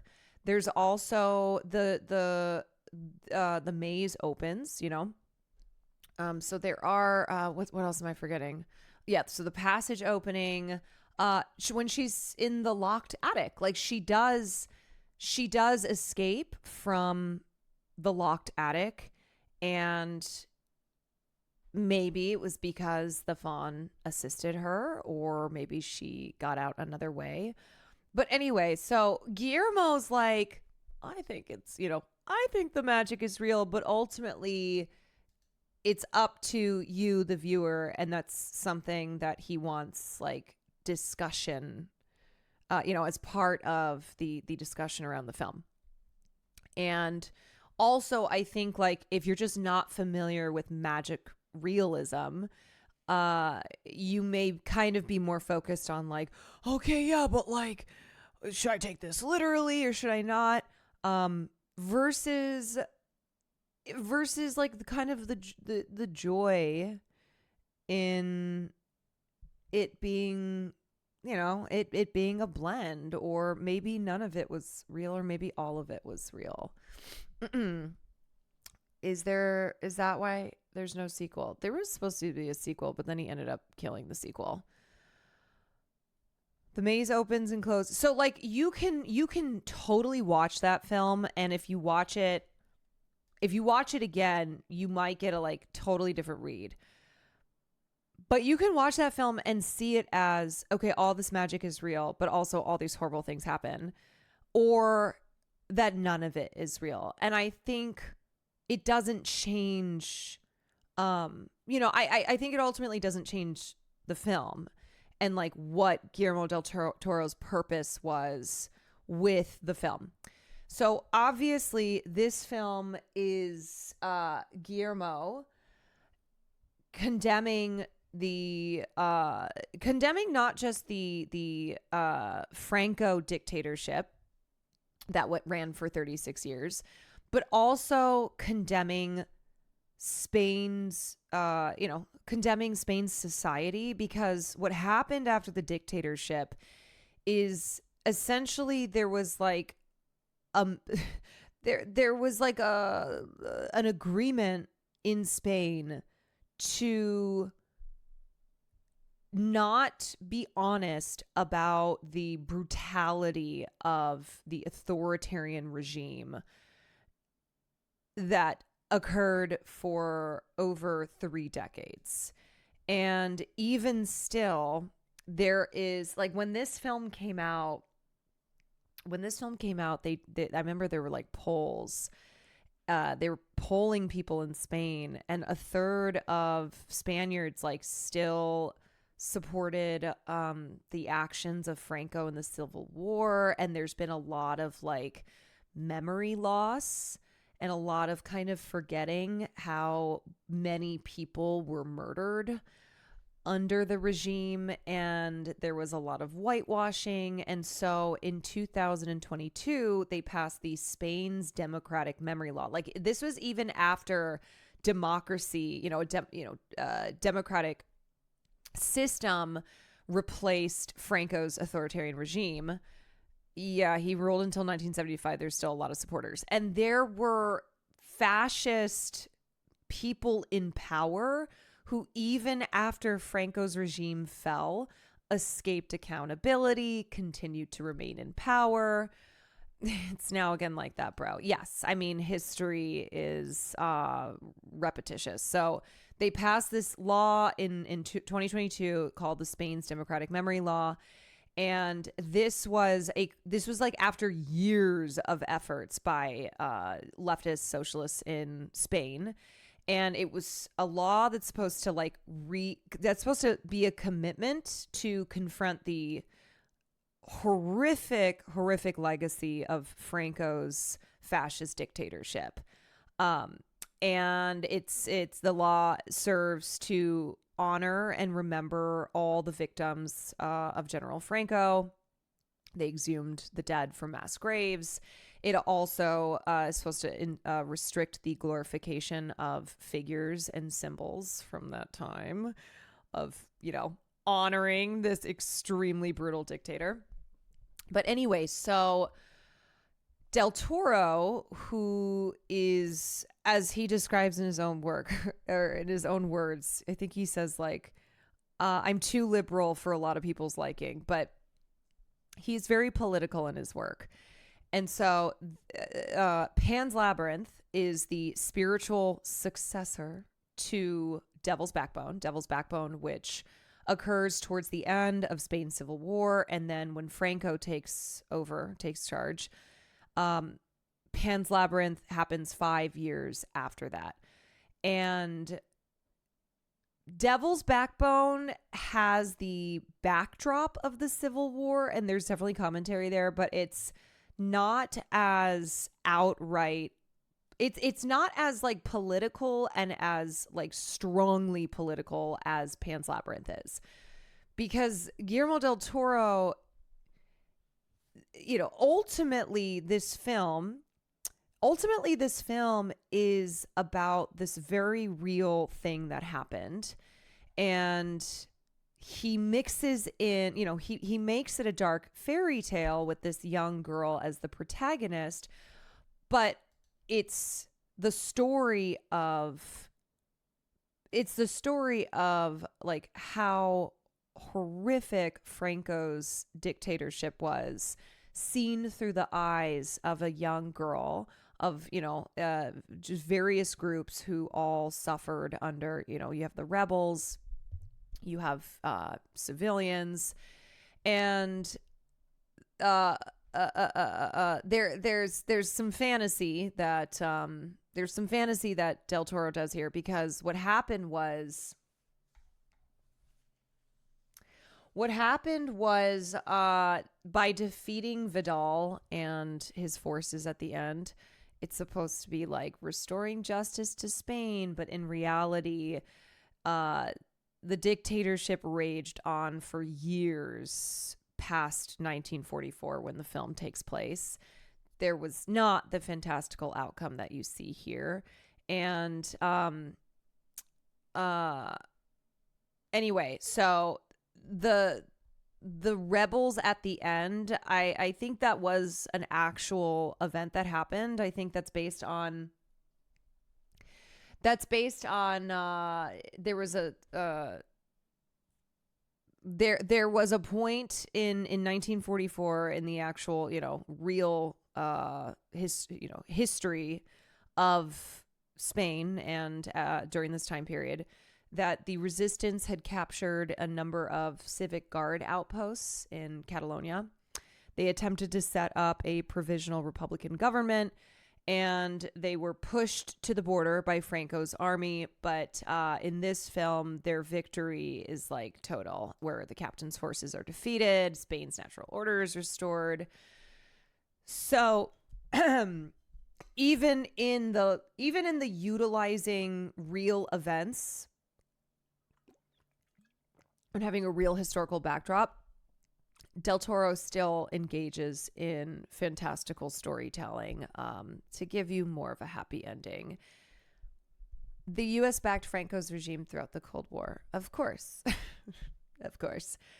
Okay, so yeah, ultimately this is a fairy tale, but that's set in a very real world. And one major thing in the film to differentiate between the fantasy underworld and then the very unfortunately real cruel world that Ophelia inhabits is the lighting and the colors. So you'll notice that there's a lot of focal shifts throughout the film, depicting the themes of war, of rebellion, of magic, of fantasy, and it toggles back and forth between the fictional, or not fiction, fantasy world, fairy tale world, and then the real world. So they utilize low key and high key lighting, and it just, dependent on if we are in fantasy, if we're in the real world, the lighting will change. Also the color palette that Del Toro uses. If you've watched a number of his films, you know that he loves like really rich colors and vivid palettes. Very lush, very much like, it gives you the feel of fantasy.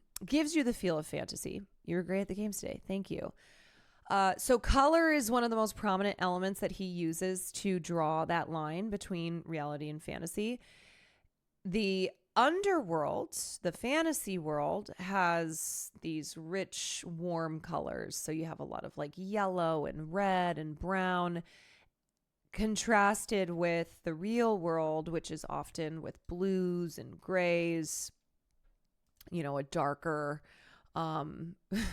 more depressing color palette. And he introduces this at the beginning of the film as she's narrating the story of the princess, which then of course is like paralleled with what happens to her in the film. And so he introduces the different color palettes and the different lighting there. He has a pretty crazy life story. His father was kidnapped by the Mexican mafia. Yes, and then James Cameron paid the ransom money. Was David Bowie Labyrinth an influence on the story? There's a lot of similar elements, I'd assume so. Not to my understanding. So let's talk about the Spanish title. So the original title, El Laberinto del Fauno. So you may recognize the word fauno. Sorry, I said that very like El Laberinto del Fauno. Hola, me llamo Carolina. So it has the word faun in it, but then the title that the movie ended up with is Pan's Labyrinth, which is Pan. So Del Toro, the initial title is referring to fauns, and fauns are found throughout mythology. And then there is and fauns are like often in Roman mythology, and then there is Pan, which is the Greek god Pan. But Del Toro specifically stated that the faun in the film is not Pan, is not the god Pan, because he kind of took all of he basically blended together representations of fauns and then characteristics of Pan and put it all together and did a new reimagining of a faun-like creature, and that is the faun in the film.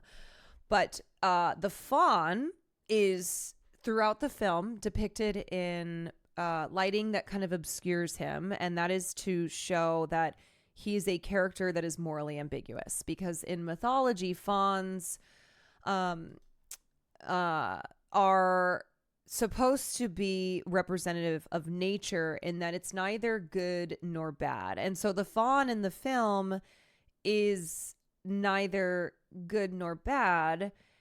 And I think there's like a couple interpretations that you can have as to like why a faun and why who is the faun? Yeah, kind of chaotic neutral. Yes. And initially the story had been written, Del Toro had imagined the story as like a pregnant woman who falls in love with a faun, and then it ultimately ended up becoming a young girl who lives through, who's obsessed with fairy tales and is travels with her pregnant mother to live with their stepfather, who's an evil piece of shit.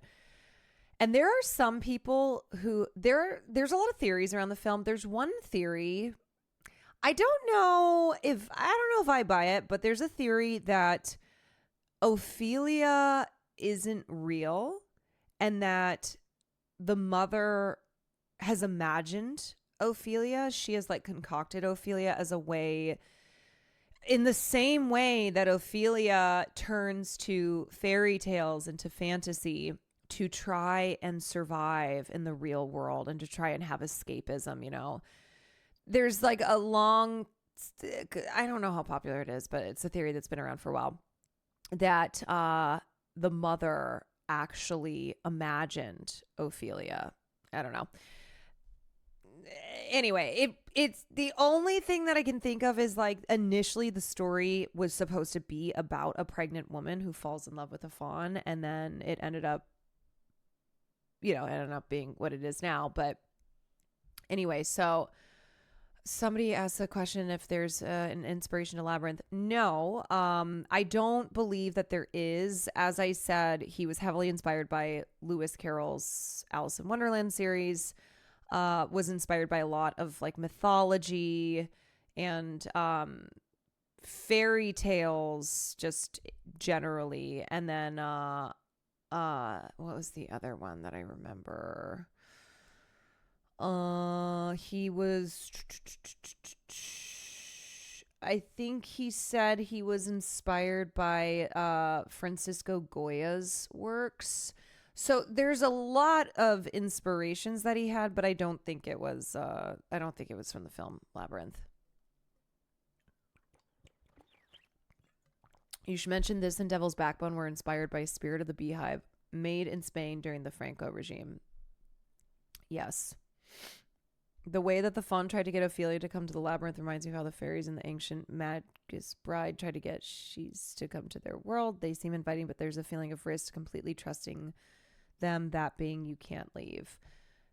Yeah, and so there's something kind of sneaky about like this fantasy world that Ophelia inhabits is not safe. Like there's a lot of dangers. And can you repeat that? I'm white. I just spilt beer all over my keyboard. Okay. You can go. Well, no, the VOD won't be posted. You can go back and watch the highlight.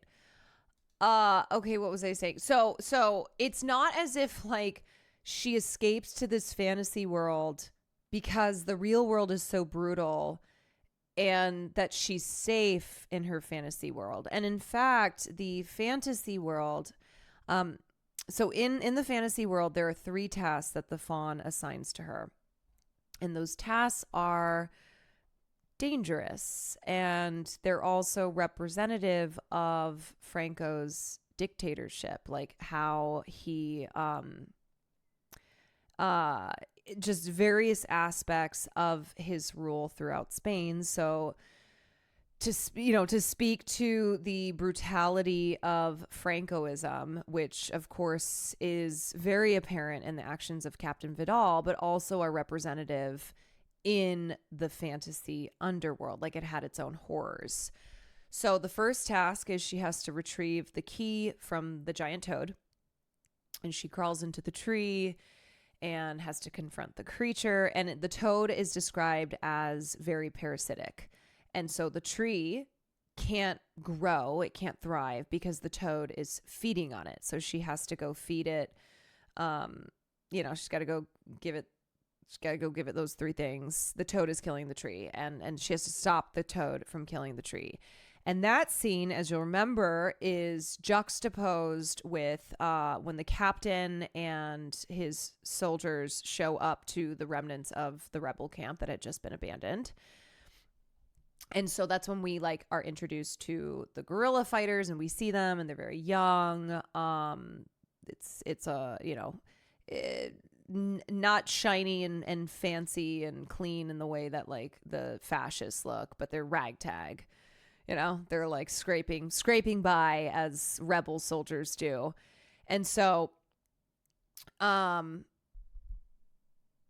real world is paralleled with the fantasy world, and they are similar in the way that as the toad had poisoned the tree, Franco and his regime have also poisoned Spain, and it's ripped people apart. You know, they either forced to submit or they rebel. And so in that way, it shows how Ophelia's understanding, like this is again too also my interpretations, but Ophelia's understanding of what's happening in her real world being reflected in her adventures through this fantasy world. Brother versus brother and father versus son. Yes. Okay, and then the second task, that is the one with the pale man, where she has to make the door with chalk, and she has to go down into the pale man's lair and must avoid eating any of the tempting food. She is warned not to touch a single piece of food or else bad things will happen. And she is accompanied by 3 fairies who are supposed to help her, and she has to open a locked box at the back of the room using the key that she gets from the first task. And of course, she accidentally eats the grapes because they just are too good to resist. The pale man wakes up and he tries to kill her and eat her. So as I explained, the pale man represents the crimes of the Catholic Church, its relationship with the fascist Franco regime, and also its abuse of children.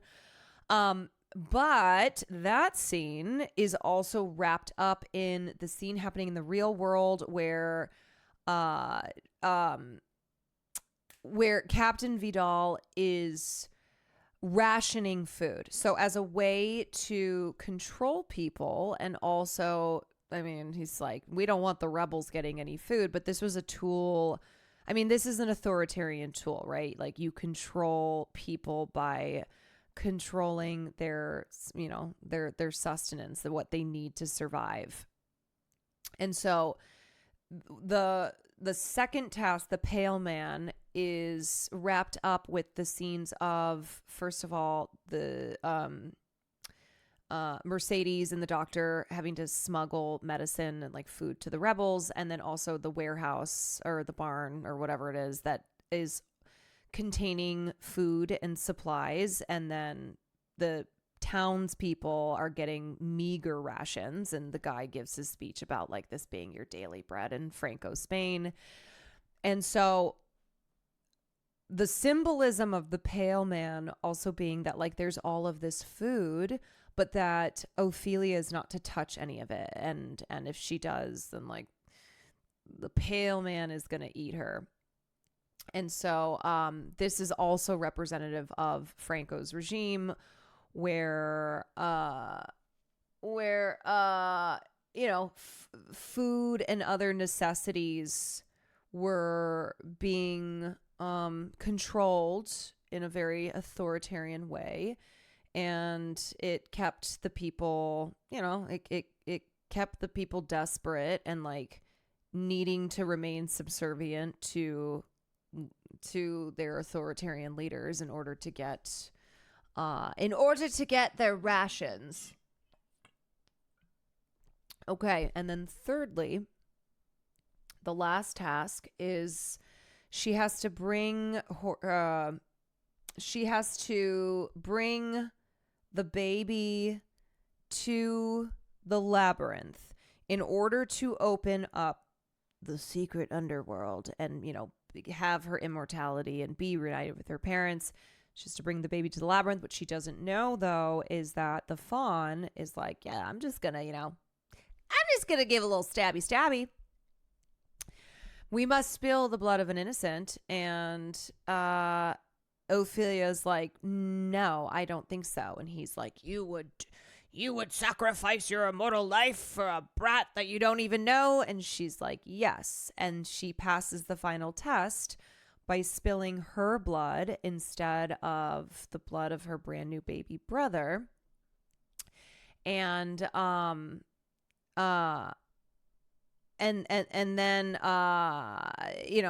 the ending with Vidal and his troops are captured and they are killed. And that is representative of the That's supposed to be representative of like the fall of Franco's regime, in my opinion. So she completes her third test. She passes the test where, you know, she doesn't sacrifice. She's not she's selfless. Like she does not sacrifice her baby brother. And then in the end, you know, the bad guys fall. Now, does she die? I mean, yeah. Yes. She didn't spill her own blood. She was killed. Yeah. And I think you can also read into like, I think you can also interpret that as like in Franco's regime, a lot of people were killed and a lot of, you know, it did not differentiate. Children were killed. Elderly were killed. Like a lot of innocents were killed. And, of course, that's what happens at the end. So, like, does she die? Yes. Now, is the ending completely tragic, or is there any good? Like, is there any?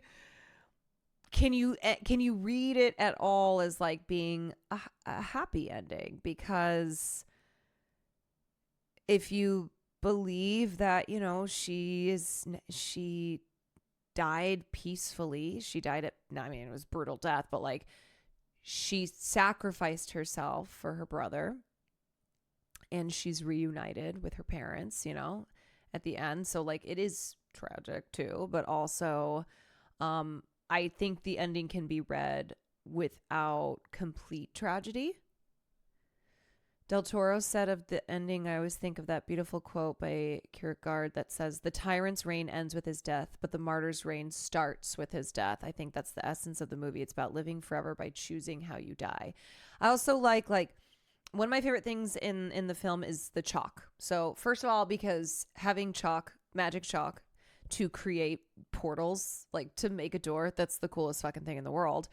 But also because I like the idea of you can create your own path. You don't have to take the one that's in front of you and the one that seems like you have no other options. And kind of this idea of you can have something other than this. You don't choose where to go, but choosing how to get there. Yeah. I just really like the imagery, I like the symbolism.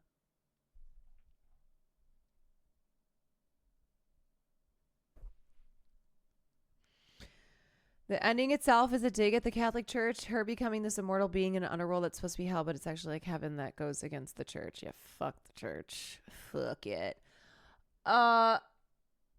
Okay, so what else can I say?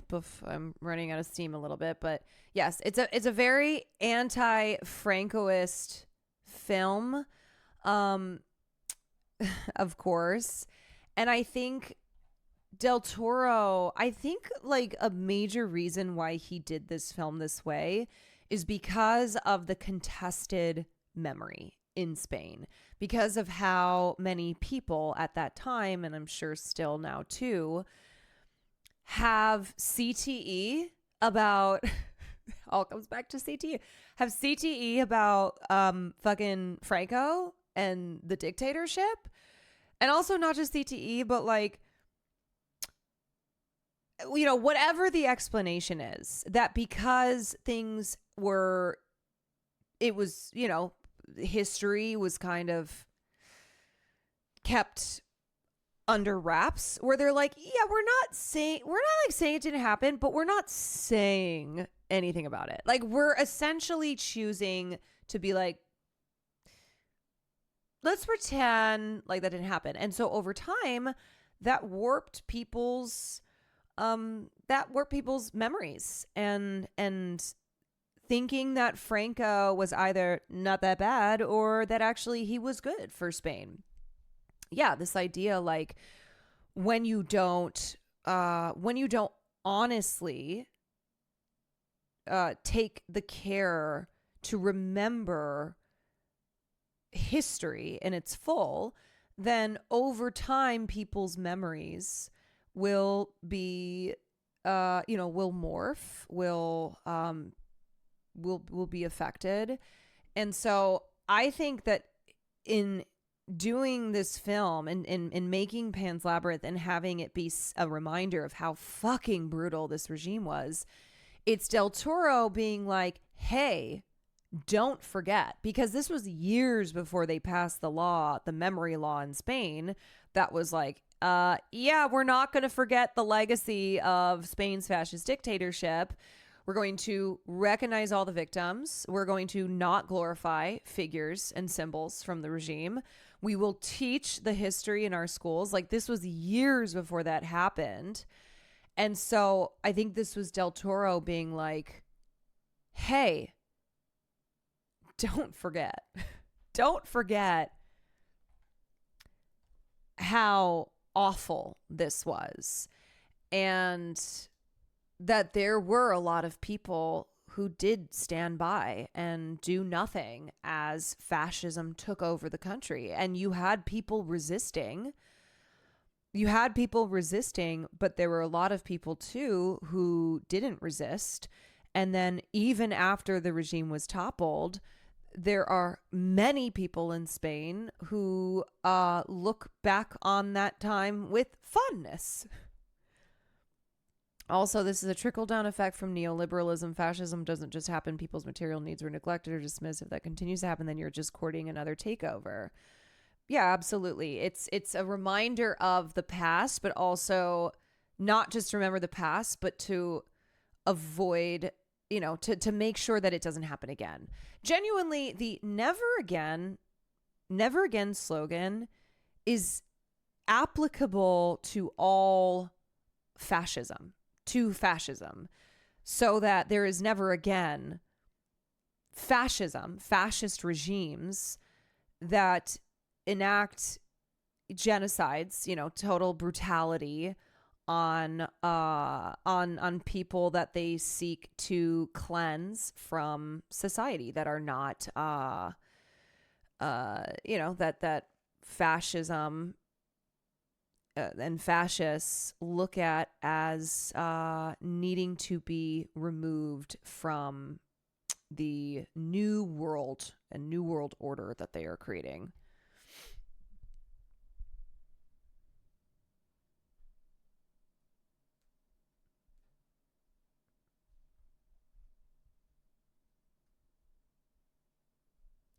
A wildly different response to their fascist era versus Germany's, though I recognize the far right. I mean, the thing with Germany is, like, Germany committed the worst genocide of the century. Like, it was so bad. They were literally, it was so bad that there was a world war around it. And afterwards, Germany was so, I mean, they were fucked, and they basically were like, okay, we have to make laws. We have to make laws so that Nazism is literally outlawed in Germany, and that, the way to say sorry, sorry, we're not going to do that again, even though, is to never forget what we did. Versus, like, fascist dictatorships in other parts of the world that did not result in a, horrific genocide. There's it's not just Spain that has done this. It's not just Spain that has been like, I don't think it was that bad. It was, I'm thinking about it, and I don't think that time was really that bad. And it's why education, right? History classes that really teach history are very important. because there will be this collective memory loss then. As time goes on, people forget. I mean, that's just like in general, right? It's not just forgetting, but it's also like your memories will change. I mean, one thing that I have, sometimes something I hear from my friends is they'll write, like, I have friends who will journal. And so when something happens in their life, say they're like in a fight with a partner or like breaking up, they will write down how they felt. They will make a recording of exactly how they felt because they don't trust their own memories. They don't trust that, like, maybe down the line I'll be like, oh, actually, it wasn't that bad, but I think this could still work. And then, will be betraying themselves. And so people will, you like cannot trust memory because of its ability to distort and to whitewash terrible things.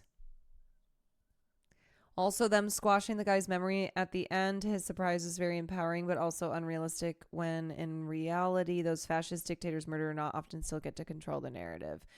Yeah, I mean, I just think that's a great moment when she's like, your child will never know you, you fucking piece of shit.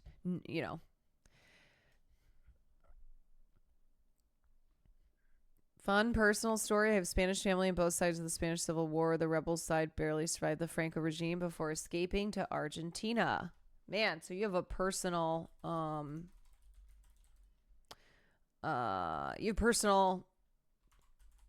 stake in this.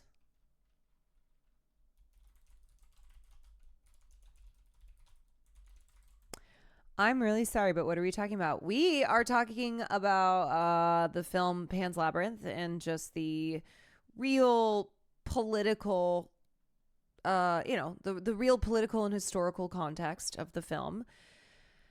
And, someone had a question. Why did he cut the mirror on his throat? Oh, yeah, when he does that weird thing. Because he's a monster. He is monstrous. And also because of his obsessiveness with control. So the shaving scene, he's very precise. Very precise. And then he pretends to cut his throat because he's a fucking monster, and I don't know, he's just brutal. He's relentless.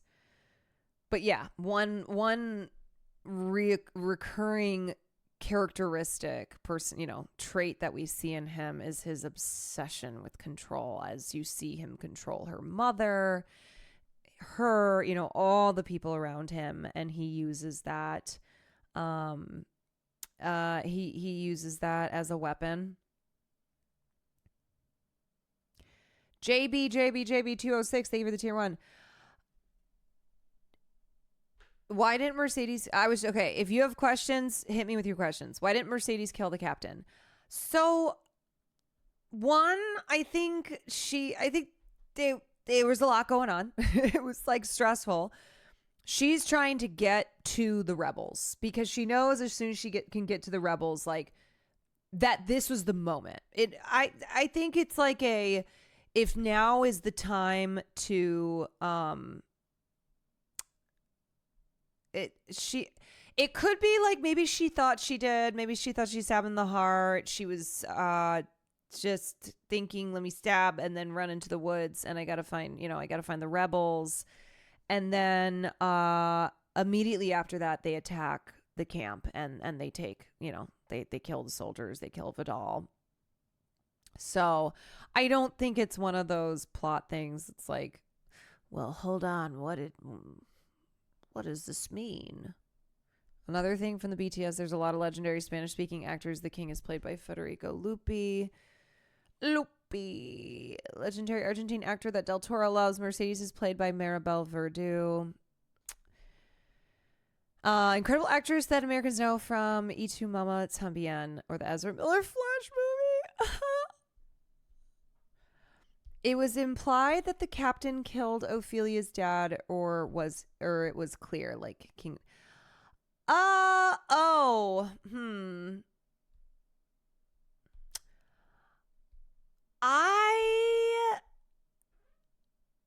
That's actually a good question. I don't think so. I never got that read. So the story is that they meet because he was a tailor. And so he was tailoring the captain's uniform. And then after he died, Ophelia's mother went to the shop, and then she meets the captain. Maybe I missed out on a couple things that would make it clearer if he had. They say he died in the war. Now the question is, like, what side was he fighting on? We don't really know much more from, I don't know, unless I missed something. The captain didn't love his wife. No, he didn't. No, he wanted to have his son. That was all he cared about.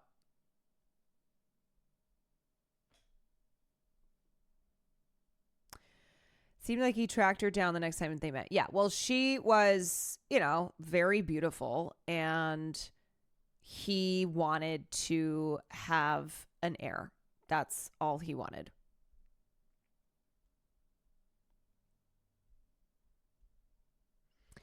The real question is, what did the fly think of Pan's Labyrinth? Oh, that's a good question.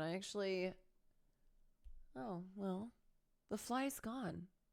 Was the fly real? I don't know. Ophelia says, oh, that's right. Ophelia says he was a traitor. So, yes. Okay. I think what you can pick up too is, like, the mom. Obviously, she does not love Captain Vidal. She's not with him because she's like, oh, he's great. She's with him to protect her and Ophelia. It is a marriage of survival. And so I interpret it like Vidal killed Ophelia's dad dishonorably. He also has the repaired watch. It's you can interpret. Yeah, I think it's kind of open-ended. To me, it makes sense that the dad was a rebel. He dies, whether it's because Vidal killed him or he's killed. And then Ophelia's mother is basically feels forced into this marriage and gets pregnant, I mean, there was awkward silence when she tells the story of how they met. How they met. Yeah, and then he dismisses her. Yeah. She's clearly terrified of him, for sure. I like to think Ophelia's mom decided to get with the captain out of concern for their safety. Yeah, absolutely.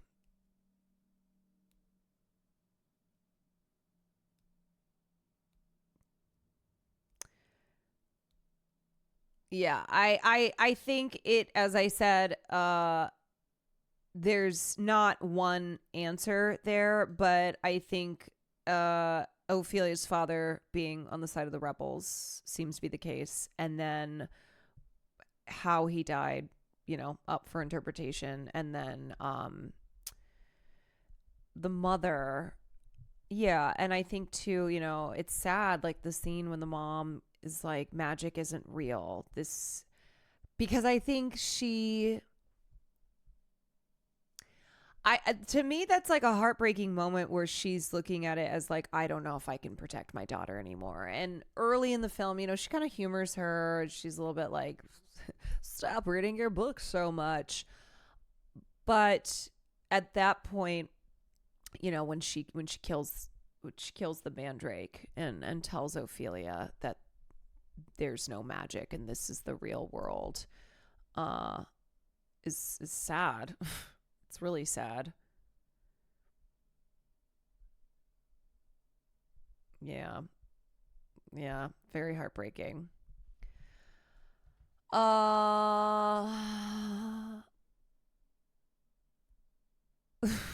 Some of the things Caroline's explaining, I have no clue what it means, but I'll keep in mind for when I do watch this. Like, the Fly is a traitor. Yeah. The Fly. We don't know. We don't know about the Fly.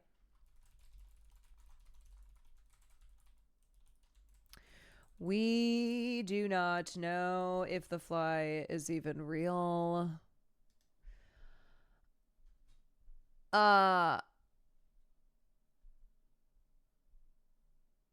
What is the meaning of the broken watch? Okay, so he tells a story, or no, sorry, the other guy, the priest, I think, tells the story of Vidal's father. So clearly Vidal is an insecure piece of shit. Okay, he is trying to live up to his father's legacy. His father was a military hotshot, and before he died, he allegedly cracked his watch so that his son would know when he died.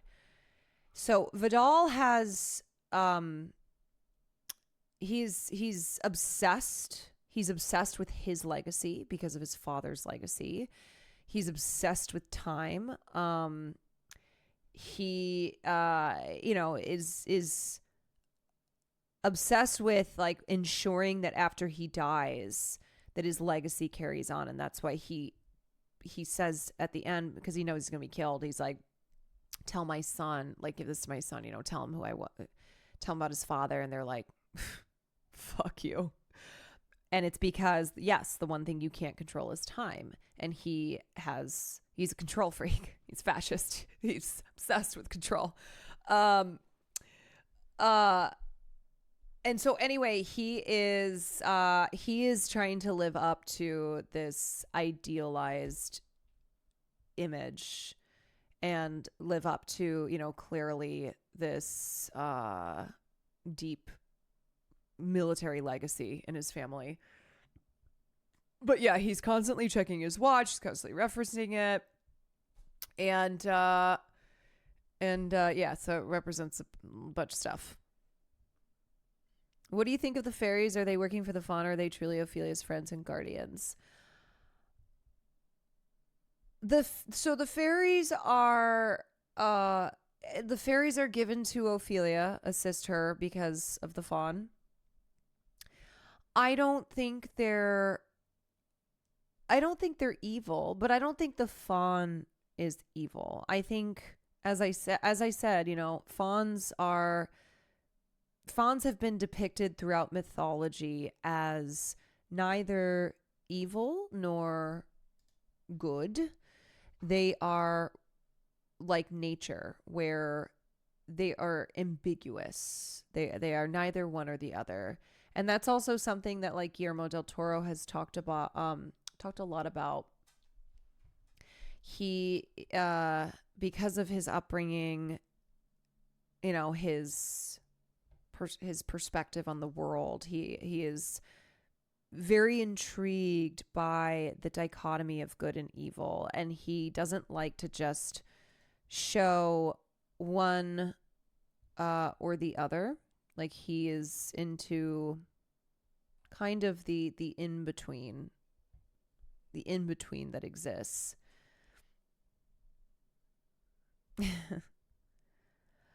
Any reason why the fairy pointed to the wrong box in the second task? Did the fairy point to the wrong box in the second task? Maybe I missed that. Well, also, like, the fawn sends her into a fuck-ass situation, you know? Right? Like, all these tests that are constantly happening.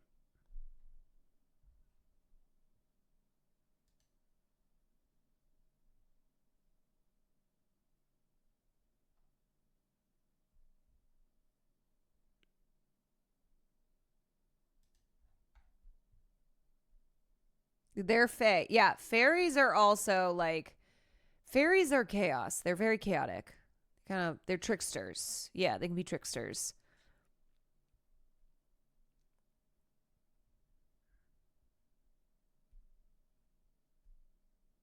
They're like fae in D&D. They aren't good or bad. They're just pure chaos. Yeah. Okay. Y'all. I would love to keep talking. You can throw your final thoughts into chat. But I need to go rest. I need to go rest my CTE brain. I can't believe it's almost 1 a.m. Holy shit. I mean, we didn't start the movie till what, 10? 10 o'clock. That's crazy. That might be the latest we've started. A film.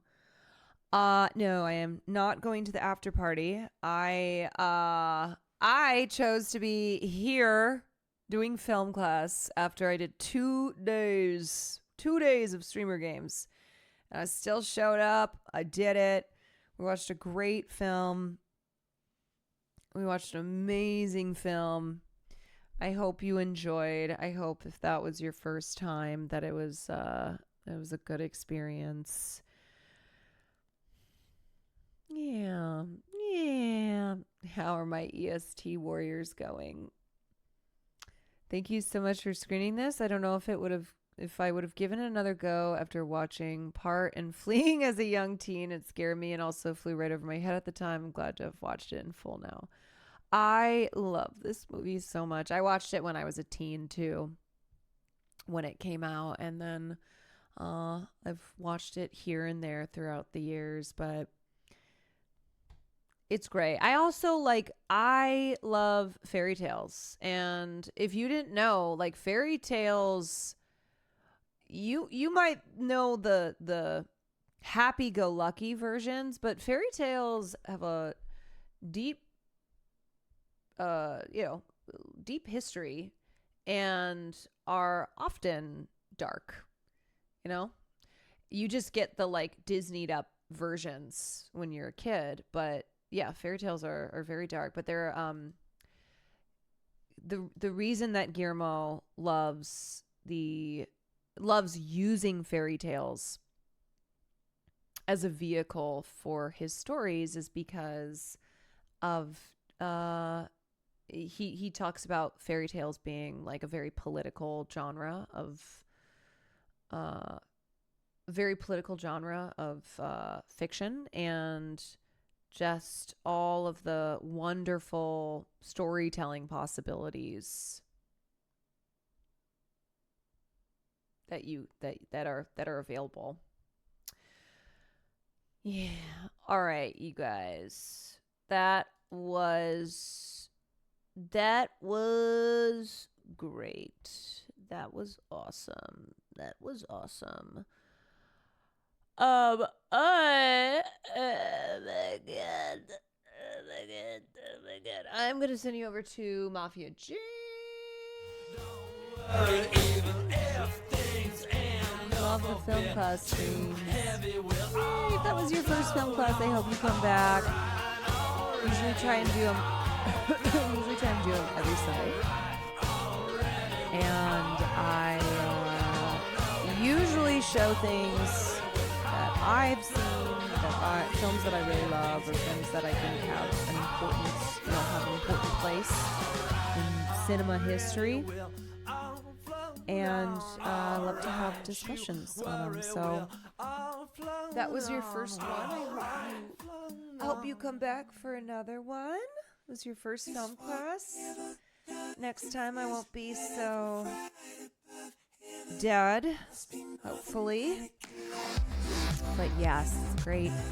It's a great thing that we do weekly here on the stream. And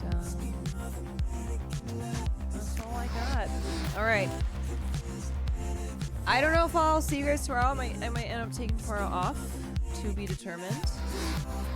But I'll see you the next time. I'll see you.